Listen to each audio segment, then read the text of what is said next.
What's up, everybody? We are back for another meeting of the boys here. We got the whole crew. We're very excited as things have been very rapidly coming to a head, and it looks like we will be wrapping up the campaign sometime in the next 3 or 4 sessions here if all goes well. I'm very excited.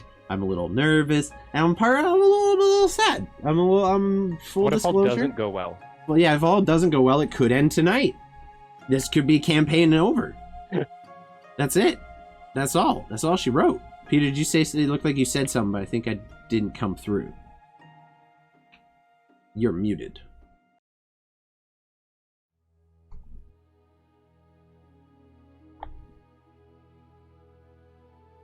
Say a bunch of mumbo jumbo gibberish. Oh no.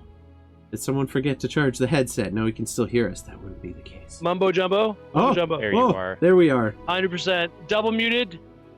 It's kind of like sex. Protection. You double bagged your muting? Is that what you're saying? Double bagged. You double bagged the mute button, dude? Double What the bagged. fuck? The hell is... I can do Love that. Respect it. Respect it. So, it's been very exciting. We've been super hyped for everything. We've already discussed what's coming in the future. Chris is going to have to be doing a little work on Mondays for a little bit, so he's going to be dropping off the Monday stuff during the break. We're going to be doing a little Baldur's Gate shit, so we're probably just going to swing JTB in for that to fill that void in our hearts until Stanny can come back, and then we will roll into the new campaign. That's kind of the optimal We'll make plan. all bards again. All bard team. all bard Go campaign. Let's hands go. in. You just called me. No, don't do Danny. it. Just joking. That was You horrible. are Stanny. You're Stanny. You are the same person to me now. It's just I've been calling you Stanny for 4 hours once a week for the last 2 years. It's so ingrained in my. It's like a nickname. You two are just interchangeable now. I'm sorry. Fair. It's happening with Gregory too. Like I'm just gradually Ryan is becoming Gregory in my mind. Peter's always been Mantuka. To be honest, he just embodies that vibe so much. So. Without any further ado, let's pass it on to the other actor. method actor. We love that. Let's pass it on to the other folks in the chat who doing the stream and stuff. Ryan, what you got going on, buddy? Tell the people about your stuff. Oh, I'm working through my scary streams. I've got I played Late Night Mop last night and screamed thoroughly. I got a Discord up, so that's fun. And tonight I think I'm gonna be playing a little Dark Souls. So more screaming involved. Come watch me scream. You died. I die so often. I think the death toll's at 19. I've been playing for like 2 hours. So for Dark Souls Remastered, my Discord and Dark Souls were Dark Souls, and dude, it's gonna be a thing. My first Dark Souls run, I'd had like 400 some deaths combined by the time I finished it. So like, that's not even that bad. Apparently, there are people who have done worse than that. Like I was like aggressively average, which is like, hey, Yeah, I realize I have story no of my context. life, right? Being aggressively average. Anyway, and Dark Souls, it's gonna be fun. Peter, what do you got going on over there at Fire Mission Battery? I know you got something fun planned for the end of the stream, so let's talk about that. We do. We have this amazing multicolor, black and like a pinkish red dice tower. I love it. Kind of like one of the first things I ever printed, so brought the OG vibe to one of the lucky contestants, whoever you decide to give that to. How does that contest work again? We're going to be doing the giveaway on the last day of the campaign. So the finale, we're going to be running the giveaway in chat. So you got to be here during the stream to enter. If you don't happen to be here when we draw, we understand there's time zones all over the world. You just got to stop in, hang out for a little bit, enter the giveaway, and then if you win, we'll just shoot you a message independently afterwards. But you just got to show up on the night of the finale, which we're aiming. We will announce closer to, we're thinking 3 or 4 sessions from now. So we will give you guys an exact date when we know. I think we're aiming to do the finale after my little 2 weeks off there while I'm taking a little trip down to Ohio. That should be fun. Time is a weird need suit. a vacation. Time is a weird suit. So yeah, we're just gonna be doing that in chat. Make sure to be there. That's gonna be fun. I personally really like the fucking metallic finish on that dice tower. I think it's beautiful. I really want it. I'm Pretty- sad I can't pretty enter the dope. giveaway myself, but that's okay. Invited masochist to the court. Yep, there you go. Yeah, I think, Ryan did get his Discord going. That's Okay, exciting. Rusty, you have a different one. I have several now, but that doesn't mean I'm Nice. not going to You're all order decked more, out. because there's always more dice towers to be had. We got one right There up are. there. That's that little guy right there. I got one right here. For those who haven't seen it yet, this is the one I painted and decorated myself. This is my little pyramid. And got some grass Absolutely on there. stunning. I'm kind of proud of myself on this one. Granted, it took me use that several for weeks. This is going to be in the next campaign. I'm very excited. The Pyramid of Power. It's going to be great. We need more dice. Temple of Poon. Okay, that's not bad either. We can workshop that. That's what the locals call it. Excellent. The Church Fuck of Shack. Coochie. Fuck Shack. You guys are the worst. Like the actual. Bring it on down to the fuck shack. There we go. I was waiting for you, Ryan. Fuck shack, Nice. baby. Fuck Yeah. shack, baby. Fuck shack. Dirty Mike and the boys. I'm so proud of all of I'm you. okay with all of this. Do you know what I'm most proud of is that I have managed to make it through 67 sessions with you people. Love you. Love you guys so very much. You have only had me for a fraction of the time. I but think in you've spirit, been with I've us always for like been. a solid 50 or 55 by now. Like you weren't that late probably, into the campaign. Yeah, it's been probably. like a year and a half. There's no nut command. Session in like Solid. negative 20. Pre-stream campaign. But very excited for the next one. We're gonna be starting all together. The party will all, well, maybe not all know each other, but they'll all be starting in the same place with the same people. I think we're doing level 2, just so they're not gonna be one smacked by like a little group of goblins. We want a little extra HPPs in there, and it's like I want to lead up to that level 3 moment. That's gonna be good. Busty Rusty Crustaceans. That is a thing. That is a strip club that exists in this universe, thanks to when I was doing world building streams and someone redeemed Name a Place, and that's how we ended up with the aquatic strip club known as Rusty's Busty Crustaceans. Unfortunately, it was off the coast of the Imperium, and it just got attacked by a bunch of zombies, so it is now Rusty's Crusty Crustaceans. Big Sag. Was that you? Did you give us Rusty's Busty Crustaceans, or was that JT? Who was it? I don't know, but someone did. Either way. Needed Lusty in there. Yeah, in our campaign wrap-up talk episode, we should talk about the Lost Island and what went on there. Oh yeah, we're gonna cover that. Yeah, so after the campaign's done, we're planning like a little talk show type not talk quite a talk show, but we're gonna sit down and go through some of the favorite moments from the campaign and like really shit we enjoyed and kind of just reminisce for a night about all the fun shit we did together before we move on to new and exciting stuff.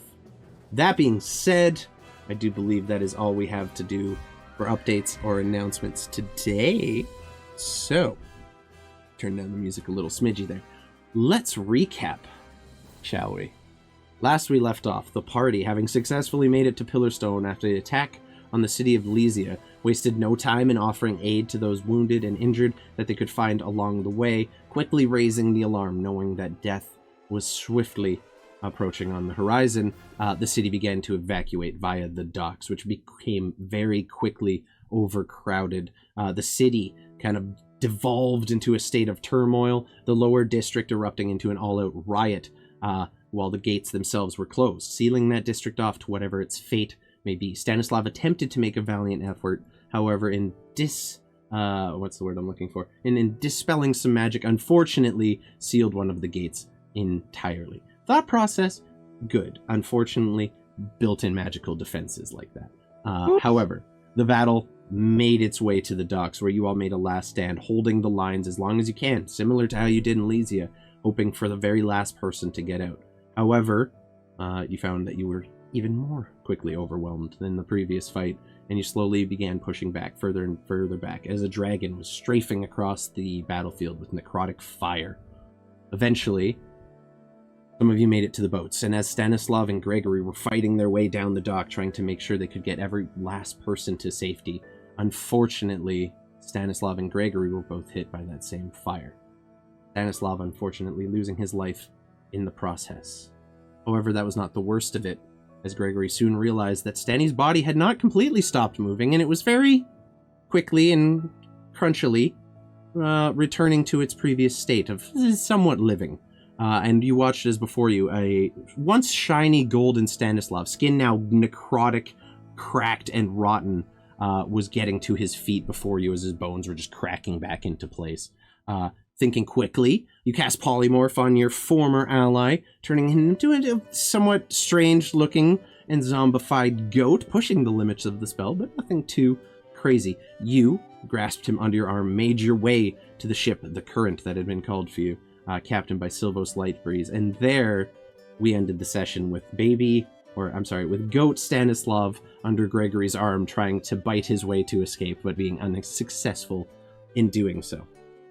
That is where we left off. You are currently sailing on a boat. As you guys sail away from Pillarstone, the sandstorm fades down, and it is revealed Ropes just floating above the once great tower of Pillarstone, slowly rebuilding it into a pale imitation of what it might have been, and just hovering over top of it, staring at you all, as the city just falls silent. You guys sail away. What do you want to do? Zombie Goat Stanislav is just nipping away at you, Gregory. Yeah, I'm gonna go ahead and open up the box. I got one hand on him still, and open up the box, and a couple of colorful cloths, looking very dim, very dour, not very there, kind of see-through almost, and they just kind of listfully brush against Gregory. I'm gonna cast Cure Wounds on myself. Mm-hmm. Good idea. Because if I die with this goat, things are gonna go bad. That's true. Okay, so you quickly cast a spell on yourself to heal yourself back up, while this Bite somewhat him again. decrepit zombie goat. Yeah, that's fair. And the time it takes to do that action. Mantuka watches this zombie goat just snapping at Gregory. Go ahead and roll an attack, zombie goat, Chris. Or zombie goat I have Stan. advantage on this one. You do have advantage from Kieran. Kieran could have just fucked the whole party, so you guys are aware. Speaking of which, his character is still here. Farkin is just trying to, tending to his wife and kids in the side of the boat while all this is going on. 216s, does that hit you, Gregory? Mm-hmm. Go ahead and roll your damage. Did I just see this fucking goat bite Gregory? Second time, yeah. Second time, and add a d6 necrotic to it, please. Weather check 4. The weather is calm, damage? almost too calm for the ship to even sail, but they managed to just barely catch wind, unfortunately. Is this just 2 damage plus a d6 of necrotic? Yeah, the necrotic is the big thing. So I think the bite has a set damage on it, doesn't it? No, I don't have a bite attack. I'm just doing this as an unarmed attack, basically. I have a kick. I will allow a bite. Totally reasonable. So I'd say a d4. Okay. And then add yeah, there you go. So 4 total damage. You take 4 total points damage, Gregory, as this little zombie goat just starts nipping at your arms and legs, whatever it can get an angle on. And you then, maintain because the Kieran gave me concentration on your spell. disadvantage. Inflict wounds level 4. Holy shit. Oh Okay. god, thank you, Jesus. Oh my god. Thank you, Satan. Thank you, Buddha. Thank you, Santa. Roll me a Constitution save, Gregory, as the teeth sink into the side of your leg. This is not Another for one? concentration. Oh, yeah, this shit. is not for concentration. Okay. 15. Okay, that's good enough. You're okay for now. This is the second bite you've suffered, and even as you look, you see the veins around the teeth marks just blacken slightly, and you gather that every time he bites you, your body is having to stave off an infection. Oh shit. Yep. Oh god. You're familiar enough with nature to know that. If he tries to bite you again, I don't fucking care. I'm gonna fucking punch him. Yeah, understandable 100%. Get this. Is there a box I'm on this gonna be goddamn watching. ship? I'll fucking punch him. I'm holding him by one of the legs, the Well, just decrepit, nasty legs. It's the goat. Okay, Wait, if you can... and I'm looking for a barrel or a box or something. Oh no. Yeah, Rusty, zombie Stanislav got turned into a goat by Ryan. Now he's zombie goat, and we're letting him control his character. Because he died, it's the least we can do. Roll me, a rag in his mouth or roll me an something. investigation check, please, Gregory, as you're holding this Curious pelts or scarves in his mouth. investigation, please. Investigation. Or perception, your choice. Mantuka's just watching this done. How close is Mantuka? Not close. Probably not close enough for you to bite, I'm guessing. Like, I wanna- full disclosure, if you get turned into a zombie by Stan, I'll fucking kill you all. I will fucking turn this boat down, and I'll just have a solo Fair. adventure with any of you. Can I try like swinging my momentum to bite him again? Well, I'll say acrobatics check to see if you can do it. Just straight up dexterity. Gregory, you open a barrel quick, and it is Natural filled. 18. Oh my god. Yeah, you can bite him again. Go ahead and roll. You find a barrel and you open it, about to drop the goat in it, and you find it full almost to the brim with fish and a little bit of seawater that they're just kind of sitting in. 11 I don't think is going to hit you, however. Mantuka. Oh, fuck. Mantuka, what's up? Bye. Like, I'm gonna fucking punt him. Okay, He go ahead and just roll. tried to bite him. Go ahead and roll me an our melee attack against the goat, including your damage.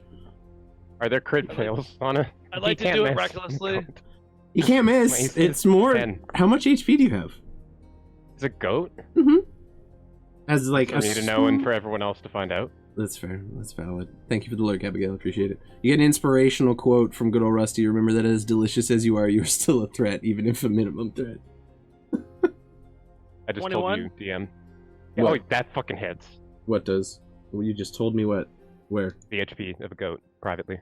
No, don't. Just tell me it when I ask you, so I don't have to check more shit. Okay. Go ahead and roll me your damage, please, which is a D4. Actually, no, it's just a Good. 1 plus your strength for an unarmed. So what's your strength bonus? 5.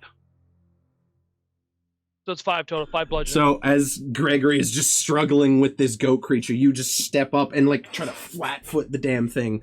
And as you hit it, you deal 6 points of damage to it, and you watch as the goat, as it starts to fly backward, just materializes back into a full-sized, very much zombified Stanislav, looking pretty healthy in comparison to you guys at this point. So I need everyone to roll me initiative, please. Mantuka. Fuck! What did I get for distance? As soon as he turned into Stanislav, he weighed several hundred pounds. He didn't go that far. You hit him, and he transformed immediately. So, like, 10 feet back, he slides. That's Okay. about it. Yeah, so Okay. I need everyone like to 10 put feet. themselves It's my on this comfort boat. zone. And I'm going to open the initiative order, and we're gonna start with a combat, I guess? Okay. Okay. So Stanislav is PvPing you guys right now, so you're aware. just so everyone is clear. Oh god, no. I know everyone's on there several times. It's okay. That was not how I was expecting this to go. Yeah. Stanislav and Mantuka, did you roll already? No, not yet. Okay. I was just bringing my stuff out. He Any- fucking, I said don't bite him again. He tried to bite him again. He's a I'm zombie fucking- goat. He doesn't understand I'm a bull you. of my word. You are a I'm bull a of your bull word. of my word. No one is benefiting from Stanny's bonus, obviously, because he doesn't have a bonus anymore. Well, 16. not for them. Okay. Not for them! Now I need to put a fucking Silvos on Wait, why here. did you increase mine? No, Why did it go Did to I? 21? I rolled a 14. I honestly, because your first initiative was 21. You rolled twice. You rolled at the start as a 21, and the second one didn't count because that wasn't your roll. And then Mantuka's at a 20. I have to add Silvos to this shit because the captain is here. Now I have to put Kieran on here too. God damn it! Gold tooth? Goldtooth, yeah. No, the whole fucking crew's gonna be here fighting your ass now. And There- the hundreds of people that we say. There's literally, this is bad. Like, there's not a lot of ways that this goes great for you guys. I'll be honest. Okay. Yeah, that's one way to start a session. All right, let's put these dudes in the order. I gotta pull up. I have to pull up so many sheets now. Did not plan for this. Okay, it's fine. It's fine. We're improvising. We're going with the flow. Mantuka, how hurt do you look right now? Are you looking bad to me, Gregory? If I was a glass, I'd probably be 3/4 minus. Oh no. Okay, well, We got this, homeboy. I'm time for baby Gregory to become a man I'm or like, die. genuinely. Where did we save Gold Tooth? Why not to? both? Your boy is genuinely a little afraid right now, dude. Damn. Gold Tooth. I don't know What, where his you character are. sheet? Yeah, I got it. Never mind. I got it. Okay. So, initiative. Nice. We love a nat 1 initiative from the pirate fucking captain. We love that. Oh, Goldtooth has a plus 11, so we should be better off with that one. There we go. Taking up the rear I with the still gear. rolled higher than him. You did. So, Stanny, starting the round, I'd say you would have moved 10 feet back from Mantuka. So, Mantuka, you would have been about there. And Stanny, you just get, like, as you materialize, you're Push pushed the back pants aside. against the side of the boat. And there's about 10 feet between you and all your compatriots. This has gone so tits up so fast. That being said, Stanny, you are first in the initiative order. You are an active combatant and very much alive, having basically been fully reanimated with all your shit. Let's go. How present of mind am I? You as an you are individual? directly under the control of Ropesh. Your only goal is to kill any living thing in front of you and spread as much undeath as you possibly can, as established before. Okay. All of you stand now on the boat, and you look at Stanny, just skin ashy and black and cracked, just getting all the life drained from his entire body, now standing at you with a menacing look in his kind of glazed over eyes at this point. Stanny, what are you doing? You get to start. Mantuka, real quick, before that starts, I'll answer a question. What's up? What is he wearing? Like his armor? Like is he wearing all? He has his gear, all his zombified? gear. Yep. Just 'Cause he- zombified? Yep, he is, as Okay. far as you can tell, he is completely himself, but looks very much like a zombie. Like, he is very clearly undead and very much malicious in his mannerisms right now. Danny, it's your turn. Okay. So I just kind of sit there for a second, kind of growl a little bit, looking at the situation, and I'm gonna go for the one that turned me into a goat.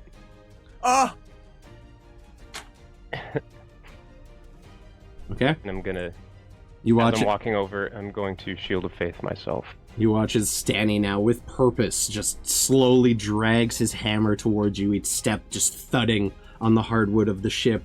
You see Silvos and Goldtooth both confused. They were not at all filled in on what is happening, but they pick up on the aggressiveness of what is going on very, very quickly. Yeah, so go ahead. What are you doing to little baby Gregory? Oh my god.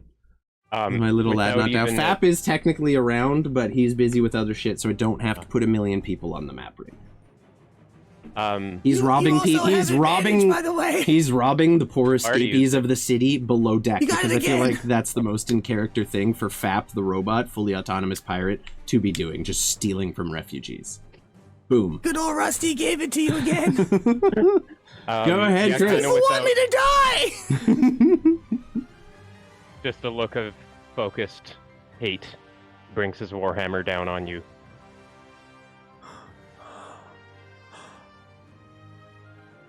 Yeah, you see the 27. friendly, cheerful look Yeah. in Stanislav's eye vanish completely, and what stands before you is not him. The horns are there, the face is there. It's not Stanislav. It's something else. Something much darker. You take God, 18 points? plus, yeah, of bludgeoning, and 2 points of radiant damage. But this time it's not golden like it was before. It's kind of like a purpley color that fades out to green around the edges, very much like the dragon's fire. He just steps forward and brings the hammer down. There's just And- an eruption of this kind of dark, radiant light, something much, much darker and more evil than you're used to seeing from him. Also this.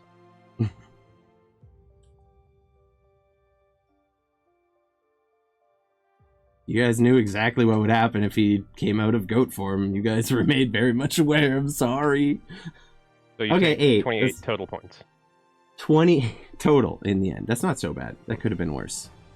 And then here's the Greg's second. down. Oh no. Oh no. Greg immediately just holds the box up, but as soon as the hammer starts coming down, he just drops it and goes, "I'm sorry, I couldn't save you." Mantuka, you watch as Stanislav just unleashes one devastating blow against Gregory, who collapses immediately underneath it.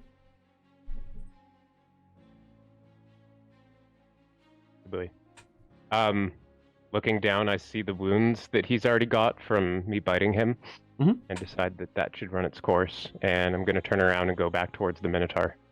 Valid? Yeah, absolutely. Disposing of the threats as we go.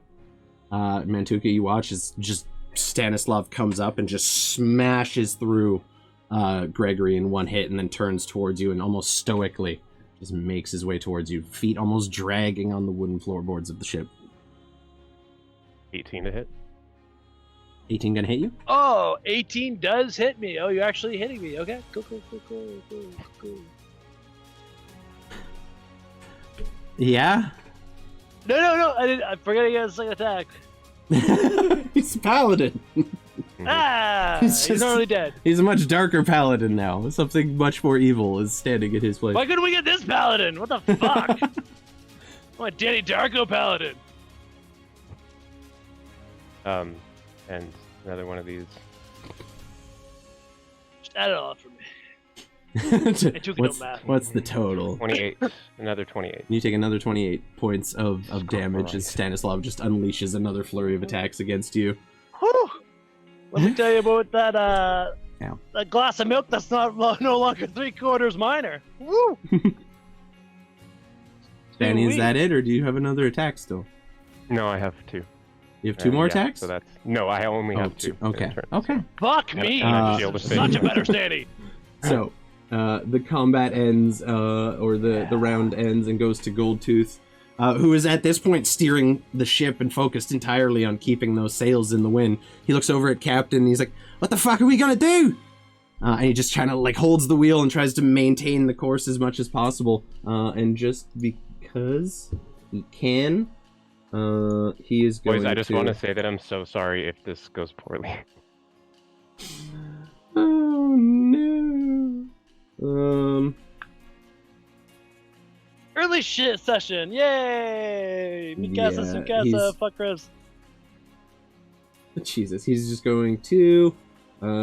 he has 1 attack right now. He's going to just yeet a dagger at you, Stanislav. 22. Nope. Not going to hit you with the Shield of Faith. Oof.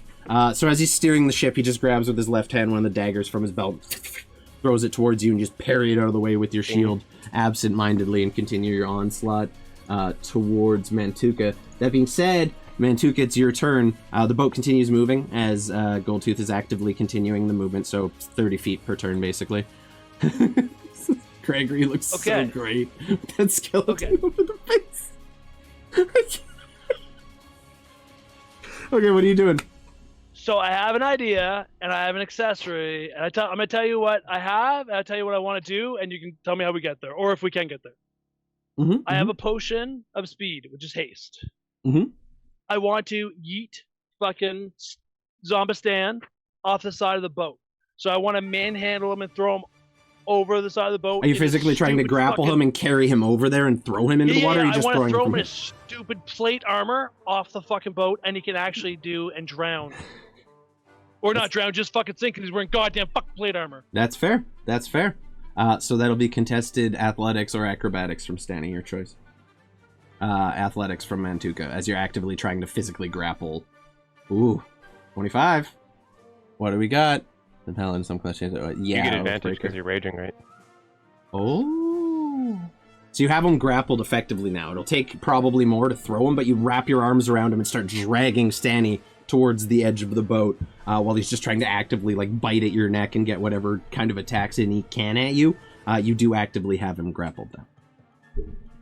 Okay, so am I able to take that potion beforehand and do that? Because yeah, if you want a bonus action, drink the potion, absolutely, and then use your second action to try to eat. I didn't rage, so okay. So you drink the potion. You do have another action, so you're trying to throw him with that one too. I suppose that would be athletics again. You have him grappled now, so he can't physically move against you. Let me check one thing. And you're gonna try to force him off the side of the boat. That's totally doable, because it would be one action to grab him and then another to throw him, so I'm okay with that, with the hasted action. You're okay with that? Absolutely. Okay, cool. So it's Dan, gonna be. I love you, but I hope this fucking works out. This isn't acrobatics for you, Stanislav, anymore. It's gonna be straight athletics. As you guys are now like actively engaged. He's dragging you towards the side of the boat. I will say you'd manage with your first successful check to get to the edge, and this is legit just to yeet a Slav, Stanny. So athletics versus athletics, because that's how throws work. That one. Oh no. Oh, fuck. You watch as Stanny comes alive and just bludgeons down Gregory, engages with Mantuka. Mantuka just wraps his minotaur arms around him, squeezing him tightly, drags him towards the edge of the boat. And meanwhile, while you're trying to fight and hold yourself, he just throws you off the edge and you plunge into the water below. The boat is still steadily moving. You do land in the water. That is the end of your turn now, Mantuka. We have Gregory up next. Roll me a death saving throw, please. With my remaining movement, can I just get closer to Gregory? That's it? Yeah, absolutely. Or Yeah, 100%. 100%. You can use your movement however you see fit. You can split it up between attacks. Totally cool. Gregory, 18. Okay, so you have one success. That's good. Mantuka, you go over and you just see Gregory. Just his rib cage is almost more or less collapsed in at this point. He's looking pretty fucking haggard. He's not doing great. Next up, we're gonna have Silvos. He's also confused because he has zero context. Touch my bag! I've got for what's going down here. So he's going. Touch my bag! Touch my bag! He's gonna go over to Gregory. Touch my bag! Touch my bag! If you loot Gregory, I will kill you too. He just steals from Gregory. He's like, I'm out. Chris ever get his extra roll? He did. Yep. Yeah. Inspirational quote. Yeah. You did get an inspirational quote from good old Rusty. You can use as one free reroll, technically, Stanny. Is that the... Oh. He's literally been spamming them for you this whole time. Keep in mind you've already failed that first roll, so you can save that for one coming up now. Or whenever. That being said... Probably we'll need it on this one more so than... Yeah. Ooh, you know what? We're just gonna boop. There. Everyone around Silvos, other than Stanislav, of course, heals for 15 points as he casts a mass cure wounds. Just in the center of the ship, you see him stick his trident down onto the wood and just focus. And as he does, you see this radiating light start to emanate from the staff, and you all feel his powers fill you. I do realize he's also a pretty powerful druid. I don't give him quite enough credit. What the fuck, DM? What the actual fuck? He's not the main character. He ain't that guy, dude. Damn. What's up, goblets? He's my guy. He's your guy. He's your man. Love that. So everyone Did I heals. get 15 too? You get 15 back. So your eyes open, and the last thing you remember is your own teammate, admittedly more zombified than usual, smashing his hammer repeatedly down into you. That being said, that'll be Silvos' turn. Stanny, you're up. You're off the side of the boat currently. I would say, yeah, what do you want to do? It's your choice. The boat's still I need to get back close up there. enough. Yeah. Okay. It would be... Go for a rope or something. Trying to catch a moving boat, I'd say probably just a straight up strength check or dexterity, honestly. I don't want him back up here. You don't get to... Yeah, go ahead, athletics if you want. You're physically trying to grab onto a boat that is now moving past you. That's not an easy feat. 25. Jesus Christ. You manage to grab onto the side, and your essentially legs are being pulled as you're just holding on to whatever gap in a board you can find with your fingers, holding on for dear life. It's going to be a difficult climb, but you are still actively holding on. I'd say it would be all of your movement to start pulling yourself up, because you're actively having to swim and move along with the boat. So you're like halfway up the side, and it's about another 5.5, 10 feet up. Okay, and that was my action, right? Yeah, it was your action to do that. You still have your bonus action, and your movement's been used just pulling yourself up out of the water. No, I still got the shield of faith up, that's it. Looking for tree feed. Hell yeah. This has gone crazy fun. I'm so excited. Not how I planned for this at all. I love it. Okay, that'll be your turn.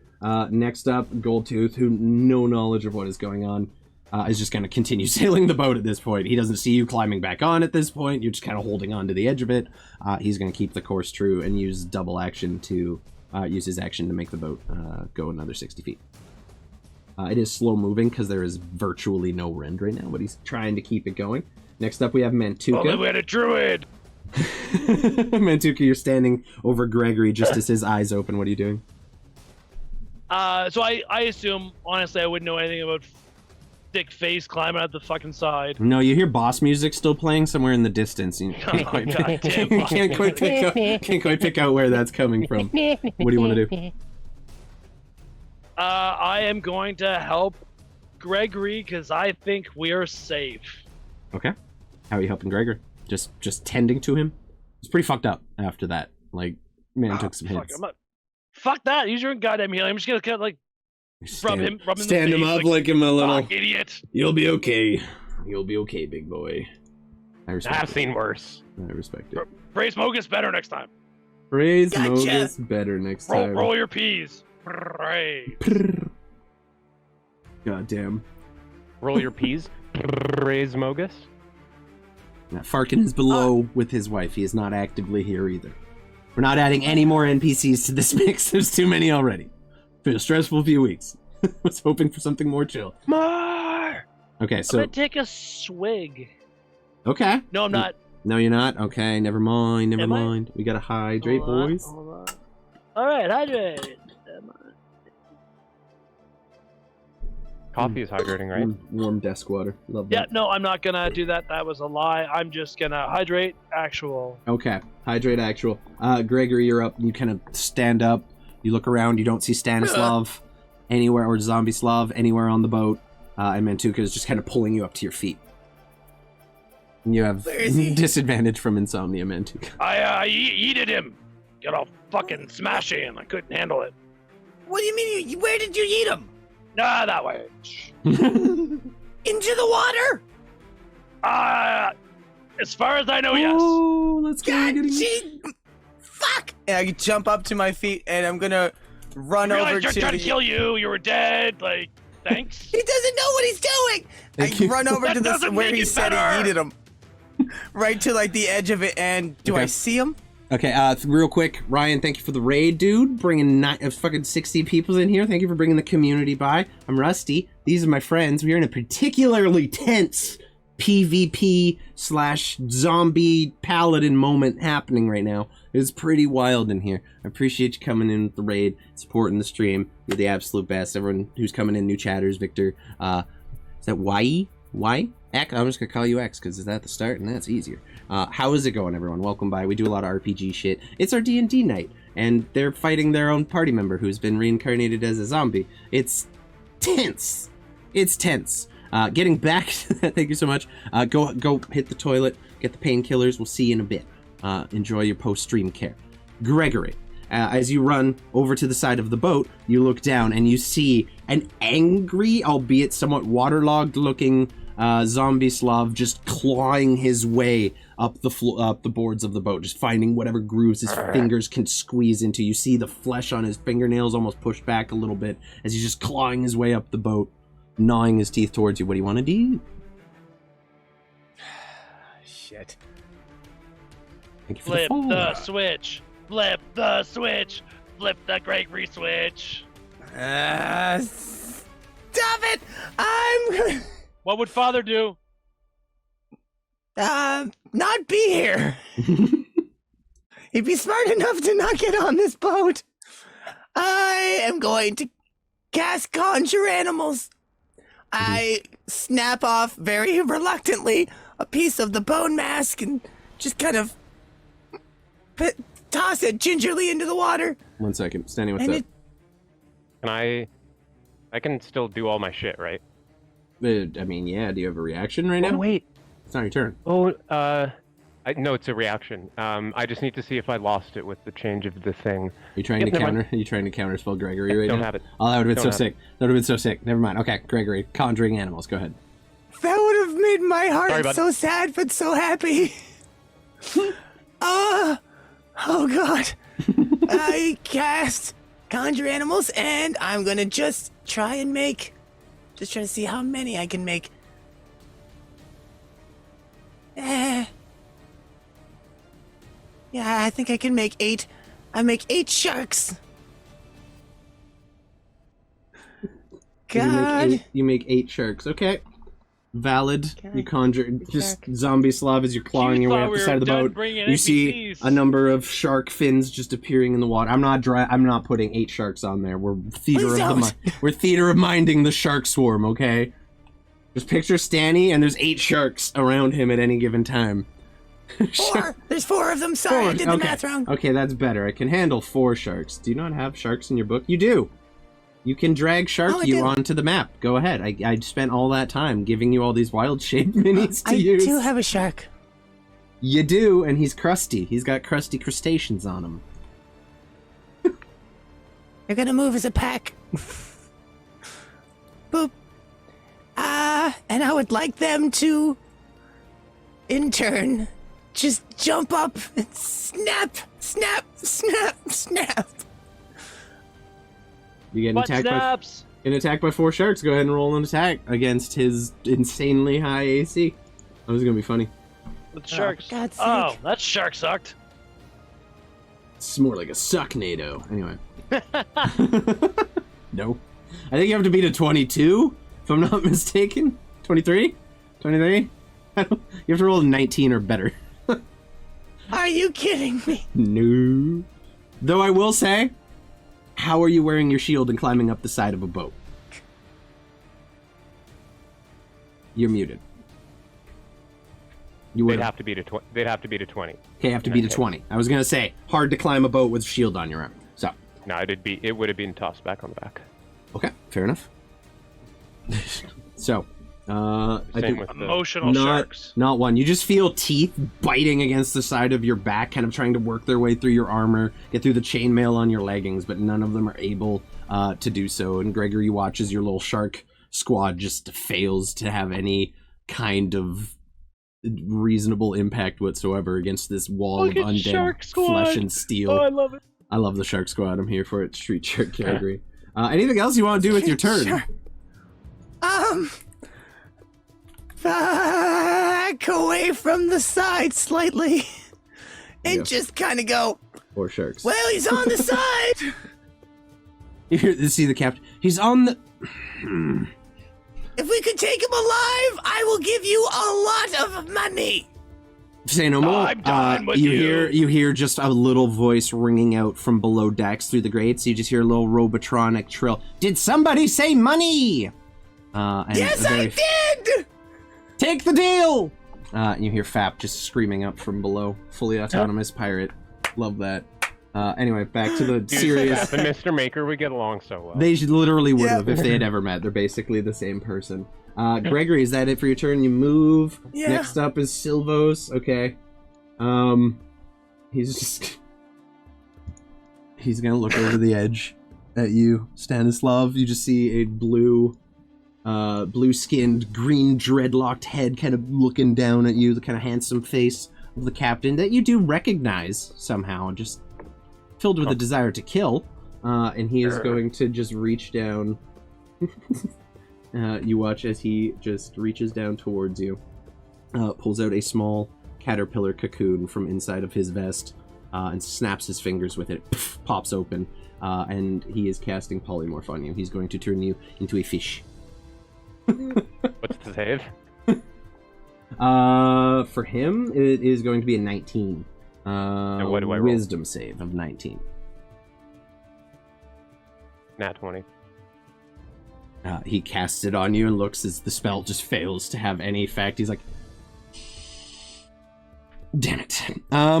Perhaps into the ocean was a better idea? No? Alive? Okay. And he's just gonna casually back away. An attack of opportunity on him? Can I punch him? Or can I try and bite at him as he goes away? You're a little far. You're still climbing up. Like, you're not within melee reach yet. It's about a 10-foot climb. He's just Calm gonna, down, Bitezilla. He's just gonna back up the rest of his movement. That sucks. Stanny, it's your turn. Okay. Yeah, it's 10. It's about 10 feet left to climb, and then you have whatever movement you have left after that. This is going fucking so bad. All of you watch as the ship is slowly moving towards the shore. You see the cliffs overlooking the bay, and you're fairly certain you can see some of the towers of the city of Southwatch. It's not a very long trip by boat. So, you climb back onto the top, I'm assuming. Athletics check to just finish pulling yourself out of the water completely. The sharks do get an attack of opportunity as you leave the range. Peter, you're muted, I think. I did not hear that. 16. Oh, I know I'm muted. I said we're gonna die to myself. Looking at Gregory. Just climbing his way up. Yeah, 16 will do it. Miss. All 4 technically get away. Oh, so close. So Almost. close. 23! Go Sharks! Go Sharks! No, no, no, no, no. Go ahead and roll damage on the 23. You take 7 points of piercing damage as the shark just clamps down onto your leg and kind of tears a piece of flesh and chainmail off, and there's just rotten, blackened flesh underneath it. That shark is going to eat a hellish rebuke. Oof. Oh no. 11 fire damage. Oh no. D&D battle playlist. Do better. Play better music. What's the matter with you? This is so funny. Yeah, just as hellish rebuke. Dex save from your shark, please. At Rusty Tonics. What's the? You have to give an inspirational quote, 4. Rusty. You can't just say at. 11 fire damage. It has to be accompanied by some kind of inspirational quote. That's so fucking funny. Whatever it may be. You are okay. The shark is taking the whole damage. How much HP does your shark have? Also, Stanny, 22. concentrating on Shield of Faith, correct? Yeah. Roll me a concentration check as you take damage. Oh shit. Okay. Mm-hmm. You feel the power of the I feel like you can do better, but we'll take it. 13. You get an inspiration, Stanny. 13 is just enough to save. I have Warcaster, that's why I rolled twice. Yeah, no. You're good. 13's enough. You just need to beat a 10. Yeah. So you pull yourself back onto the ship, and you find Gregory now just staring up at you from 5 feet away as you just tower over him. Oh, no. Looking pretty rough. I kind of want the one who just tried to turn me into a fish. That's I'm gonna valid. just kind of shove the boy out of the way with my hand. Skirt Come around over the and- side. He just pushes you out of the way. Wow. Gregory, as you're kind of readying yourself for the death that's come, you just feel a kind of rotten palm just slap onto your face and push you out of the way as he Oh, it steps smells past so you. bad. Oh, no.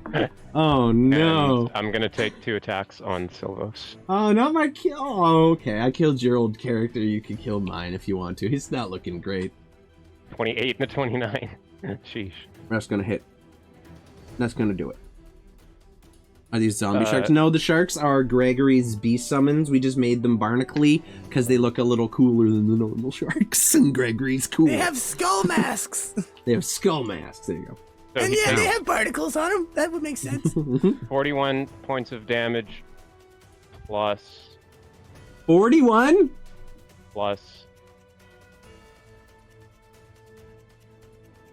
23 radiant from 2 second level smites on each of those.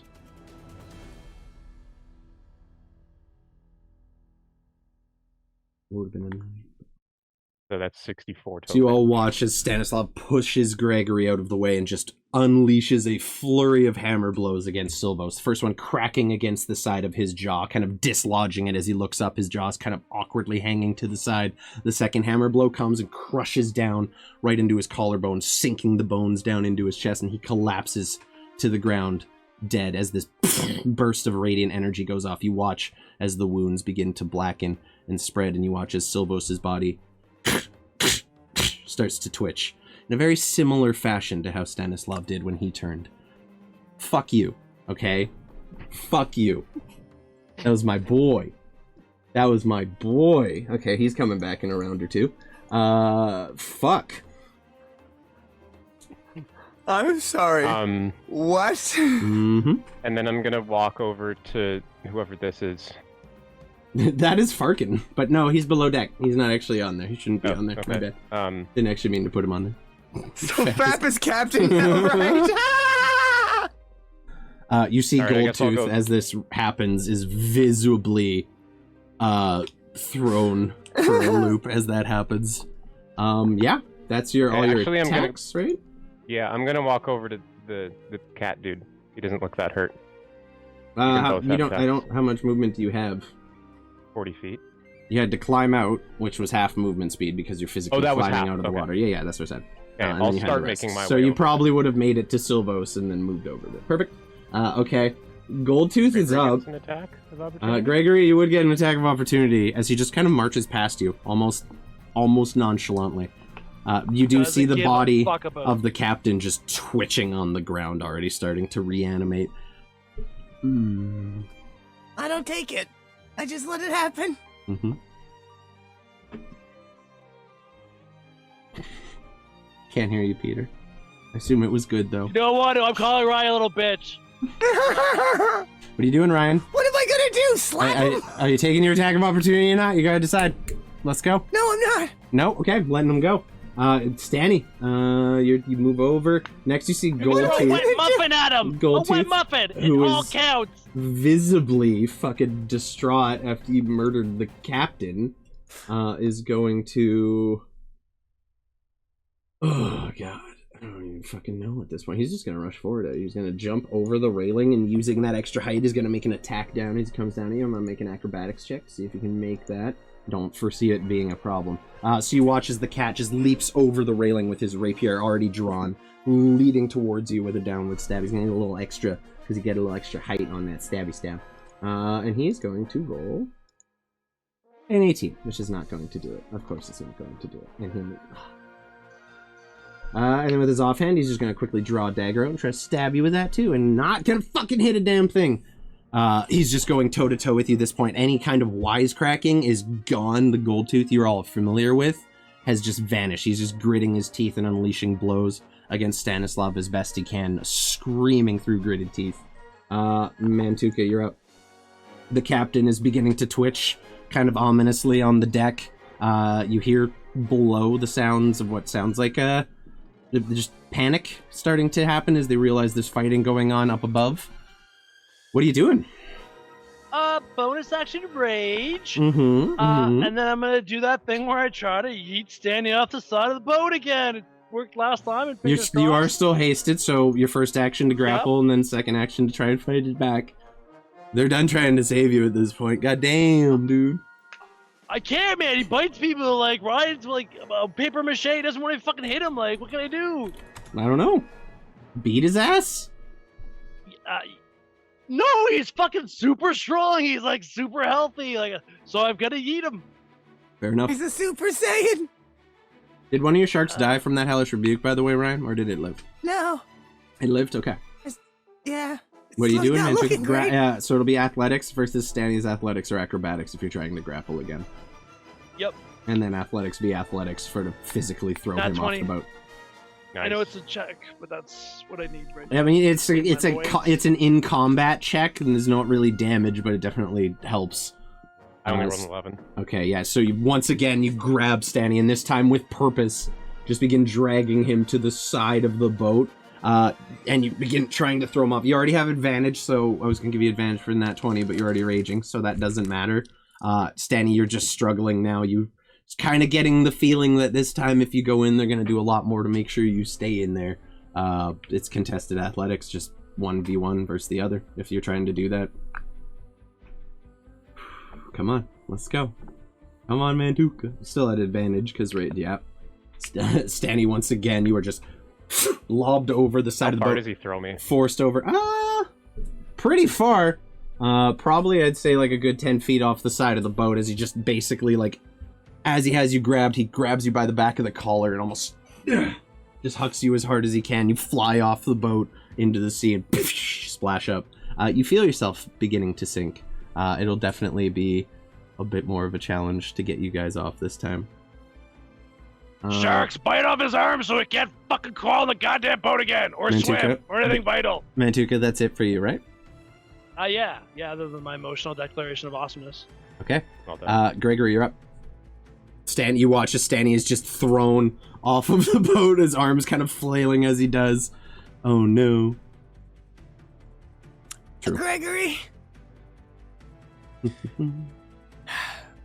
Gregory goes over to the side of the boat.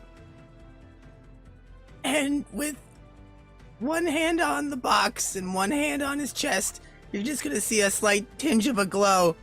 And Gregory's gonna use his medallion of thoughts that Stanislav gave him a long time ago.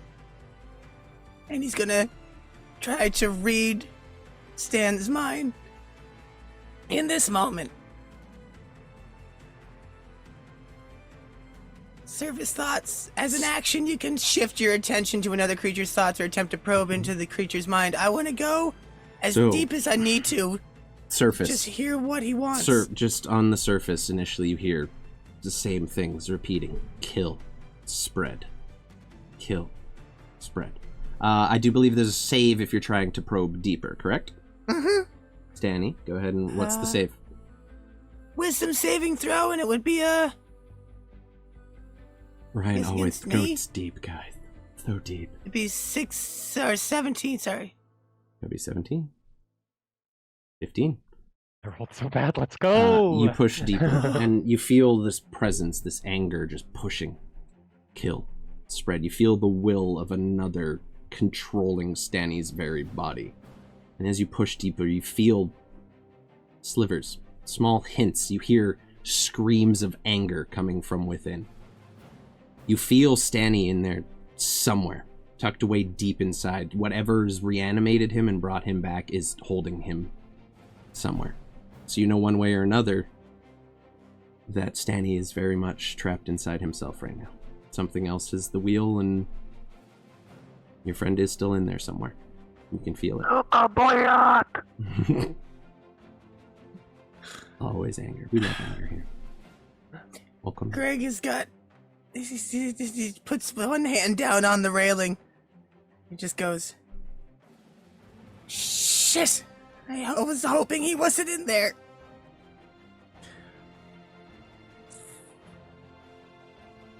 Fucking God! And he's just going to go over the railing, but like staying on it, you know, like kind of like putting his arm around and looking down, and would throwing a rope to my sharks be in action? I'd say there's enough rope on board. It'd be easy enough to just use your movement to knock a coil of rope off the side and probably fast. You just have to hope it's tied up somewhere. So yeah. And sure. Oh no! If it's loose, that's fine because I'm going to just scream out. I knock I knock just anything rope-like, and I'm just poof, poof. I go, okay. Boys, tie him up. Okay. And I want the sharks to just like grabbing ones and just spinning around, stand in various like, you know, corkscrew worlds, flipping around. Just I want it to be like. Huh? And I want to make like a ball, like a Stannis ball. No, I'm seeing. I don't know what the roll for this would be.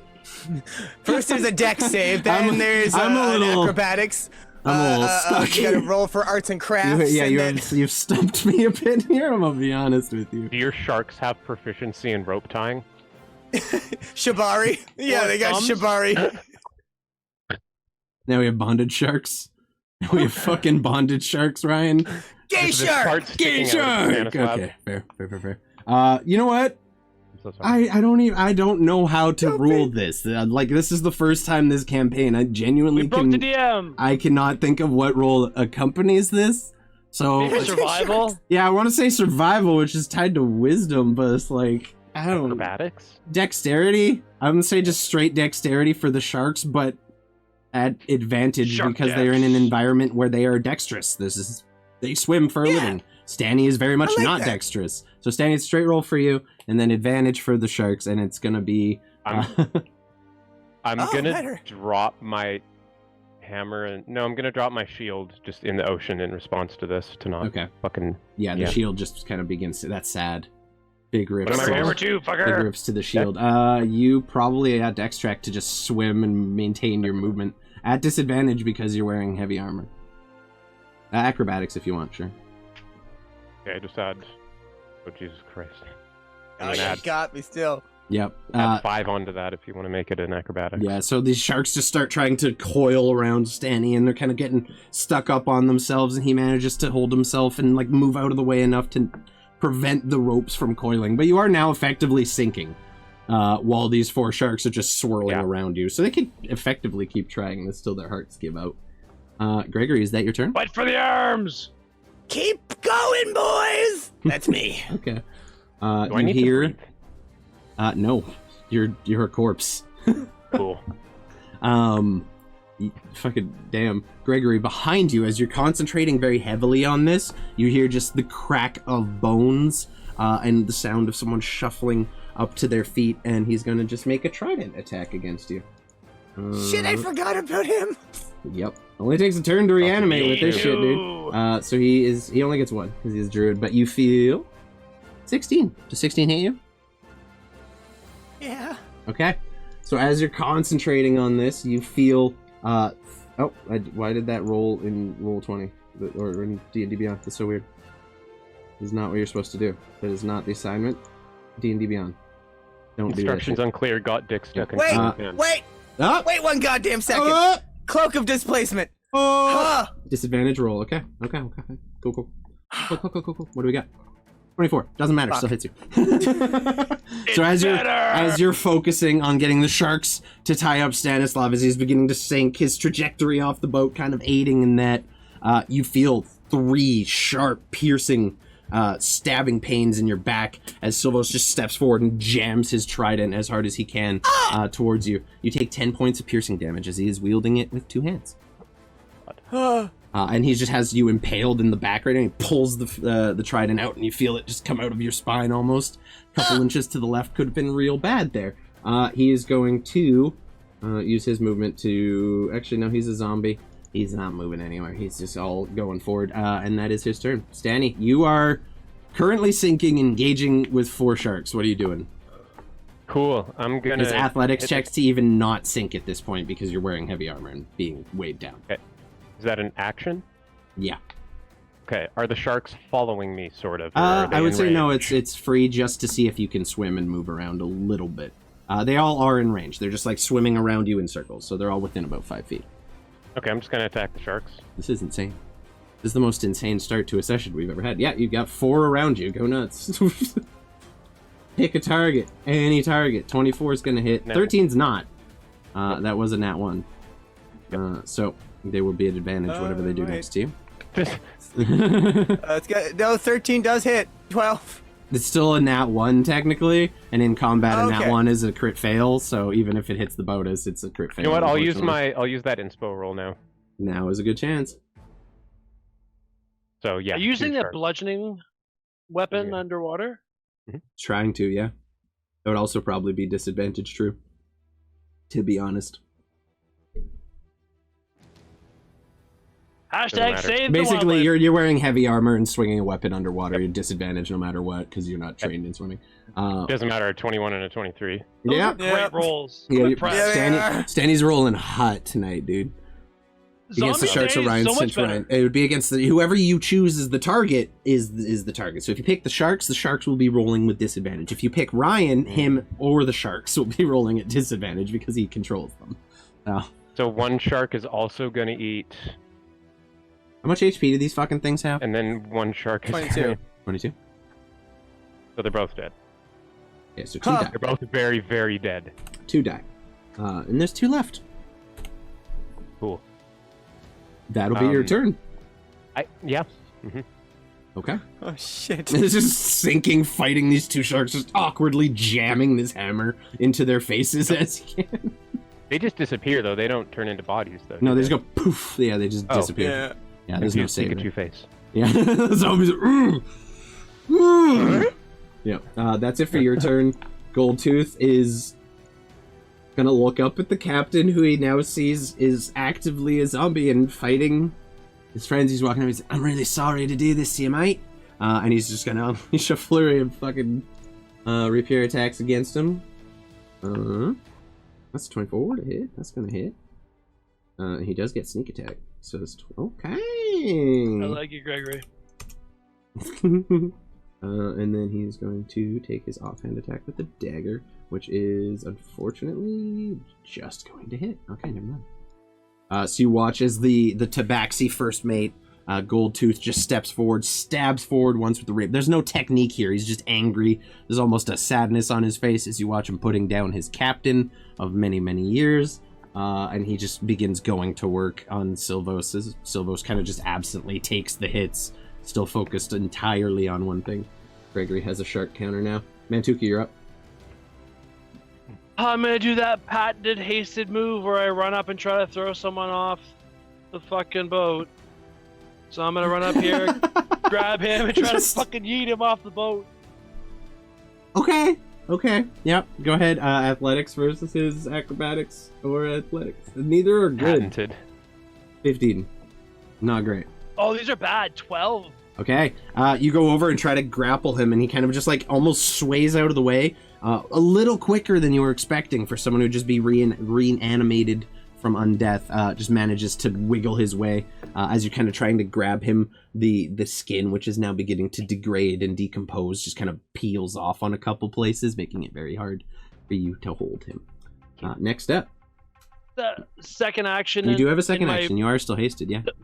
So can I try to grapple him again in preparation? Oh yeah, you can or keep grappling as long as you have actions to do so. 100%. All right. Cool. Do better. There we go. Better. Nat 20 and a nat 1. Nat 20, nat 1. Okay. There's no way he can beat the nat 20 unless he rolls a nat 20. No. That's a 6. You manage to just wrap your arms around him again. He's trying to actively like bite you at this point. The trident is kind of awkwardly held against him and is now more or less useless. Kitty cam. We love that. Would you allow me to grab him and spin him so his back is... Oh yeah, you have your movement. here? You can move him towards the edge of the ship if you want to, absolutely. Okay, so I want to put him right there. That's cute. There you go, absolutely.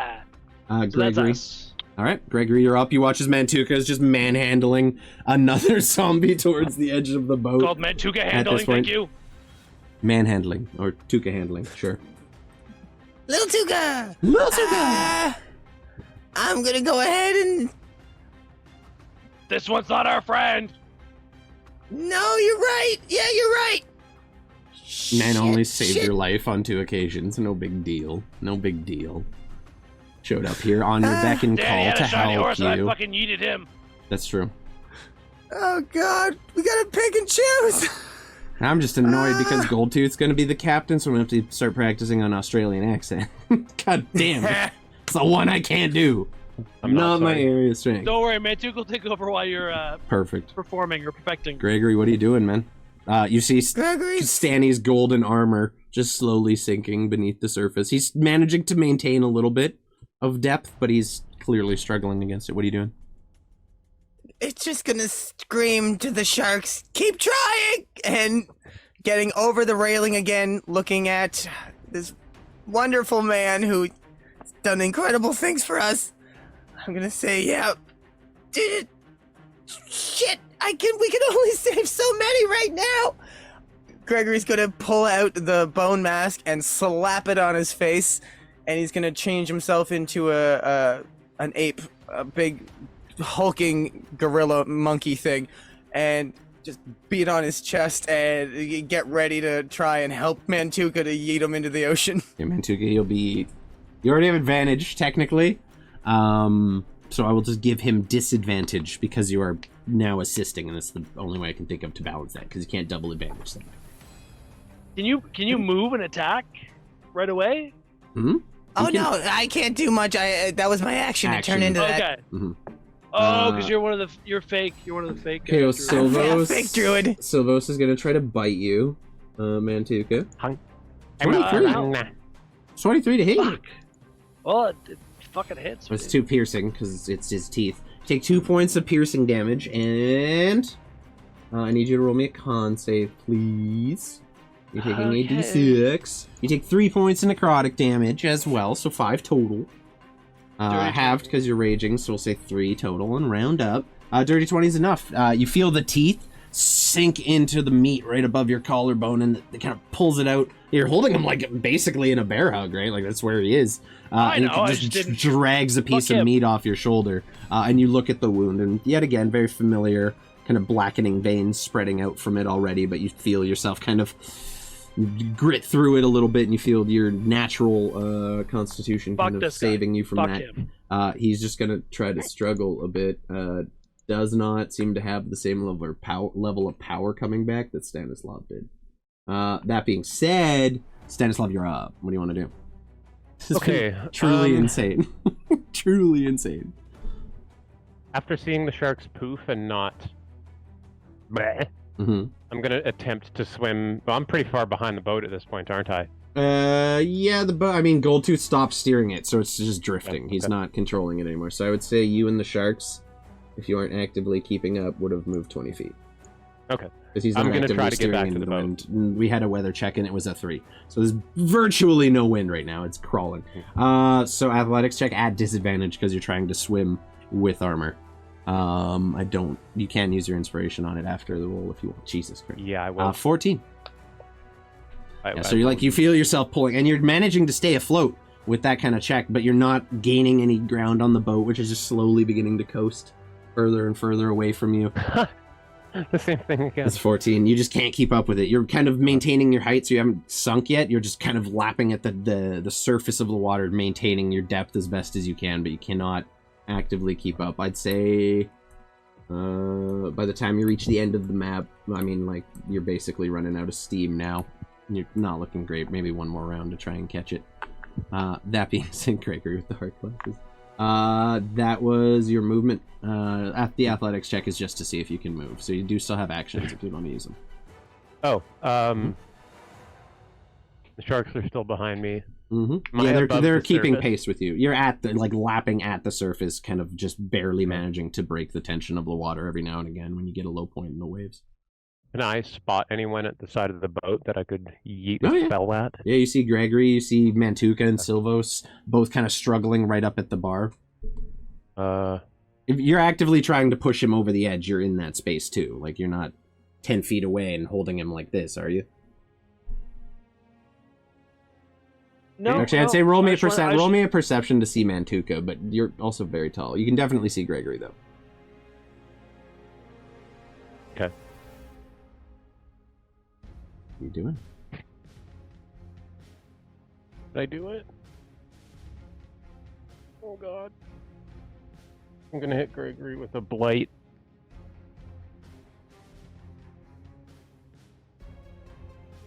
Go ahead.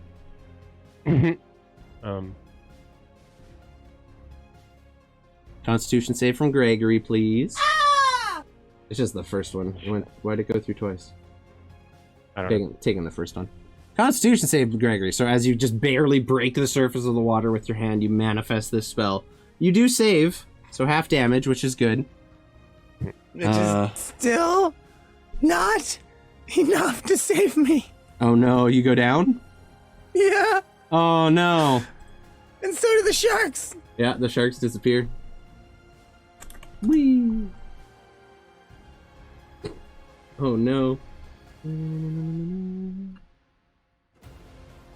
Okay, I mean, you're at least there's no like extra. Oh wait. So That you was all use your necrotic. ape HP first, right? Mm-hmm. Yeah, you have all your ape yeah. HP. You're an ape. Brian, Right. be better. I know you don't do it. The sharks might not drop. Go ahead and roll me a Constitution save to try to I maintain forgot your it was sharks. a monkey. I got so scared. Now, yeah, Gregory's not looking great, but he's also a giant ape and has like I think like 80 HP to work with, unless I'm mistaken. I'm still an ape at 4 HP. Oh, Nice, fucking 4 HP ape. We love that. God. You took half of that, D&D right? Dad. Yeah, you would have taken half of 37, which rounded up we would do 19. Oh. 19. I am back to Gregory. Oh no! So you cast this spell, and you all watch as the ape Gregory, the skin, very similarly to Stanislav's, begins to crack and wither and kind of glow this awkward green. And then you notice the shape of the ape just begin to wither and shrink until eventually it's just baby Gregory once again upon the deck of the ship. Constitution And then I kind to- of sink back under the You water. got a little. a 21, right? Oh, you gotta maintain concentration on the sharks. So concentration check, leave. It's all chaos. It's all chaos. He is baby Gregory. He'll always be baby Gregory in my heart. 16. Yeah, you need. Okay, whew. Just barely. Good stuff. Good stuff. So the sharks are still up. Stanny, that is your turn. Next up is Goldtooth, who is, I mean, at this point, just kind of moving towards Silvos with you to make sure he goes over the edge. He. You should try to throw him over first, and then if you don't succeed, I'll try after. Random stranger that's gonna help me not get eaten by a zombie. He deserves better. And he's going to walk up and just take, as he's actively grappled and unable to move, going to take a series of attacks against him as well. Fuck zombies in my experience.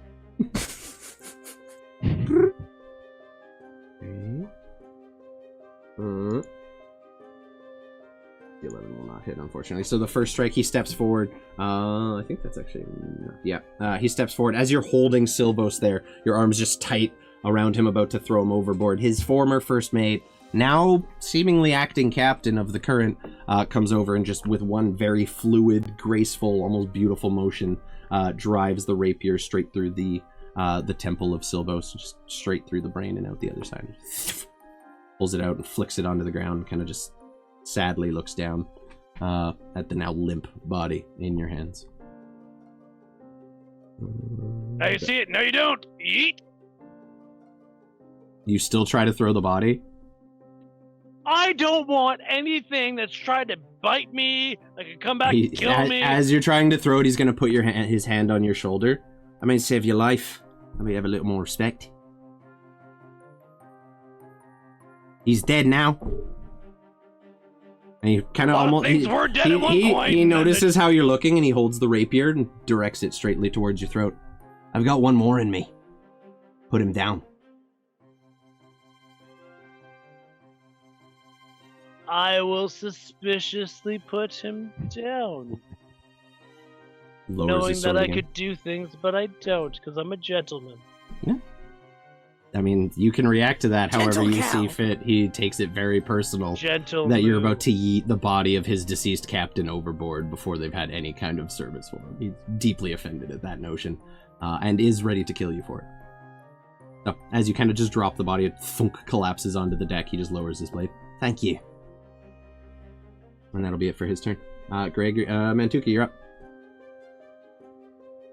I am going to look around at anything to see if anything hurts me. Okay. Go ahead and baby Gregory. Gregory, you're still alive. That's solid. Mm-hmm.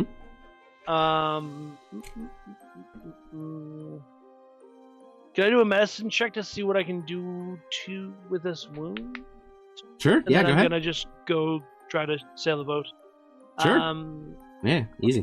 Medicine check for Mantuka. Come on, medicine. Mantuka check. Just pour some beer on it. Rub a little sand in the wound. You'll be fine. You've suffered much worse on the island in your youth. You'll be all right. I'm going to tell baby Gregory to meet me at the fucking the ship captain of this vessel. Okay. All right. That's your turn. You do still have your movement, so if you wanted to get up to the wheel, I'm sure you could make it if you felt so inclined. Just gotta go up that little staircase. I'd say you can really fuck it. Gregory, you're up as Mantuka just drops the body of the captain, which falls limply to the wooden planks on the floor here, and makes his way over to the wheel and just begins maintaining the course of the ship. You will actually be able to maintain the speed of the ship and continue it moving, so that's good. Having someone steer really helps. Bye, Felicia. Gregory, you're up. You see Stanny just struggling in the water, casting spells at you in a last-ditch effort to do as much damage as possible. What are you doing? Gregory is gonna bleakly but very sternly say, "Keep tying." And just from Gregory's hand, just those same claws just magically come out like a magician's hand trick, and just gonna wrap around me like a scarf, and I'm gonna cast Cure Wounds at level 2. Okay. I will say, go ahead. Dexterity for the sharks, Stanny. Dex at disadvantage.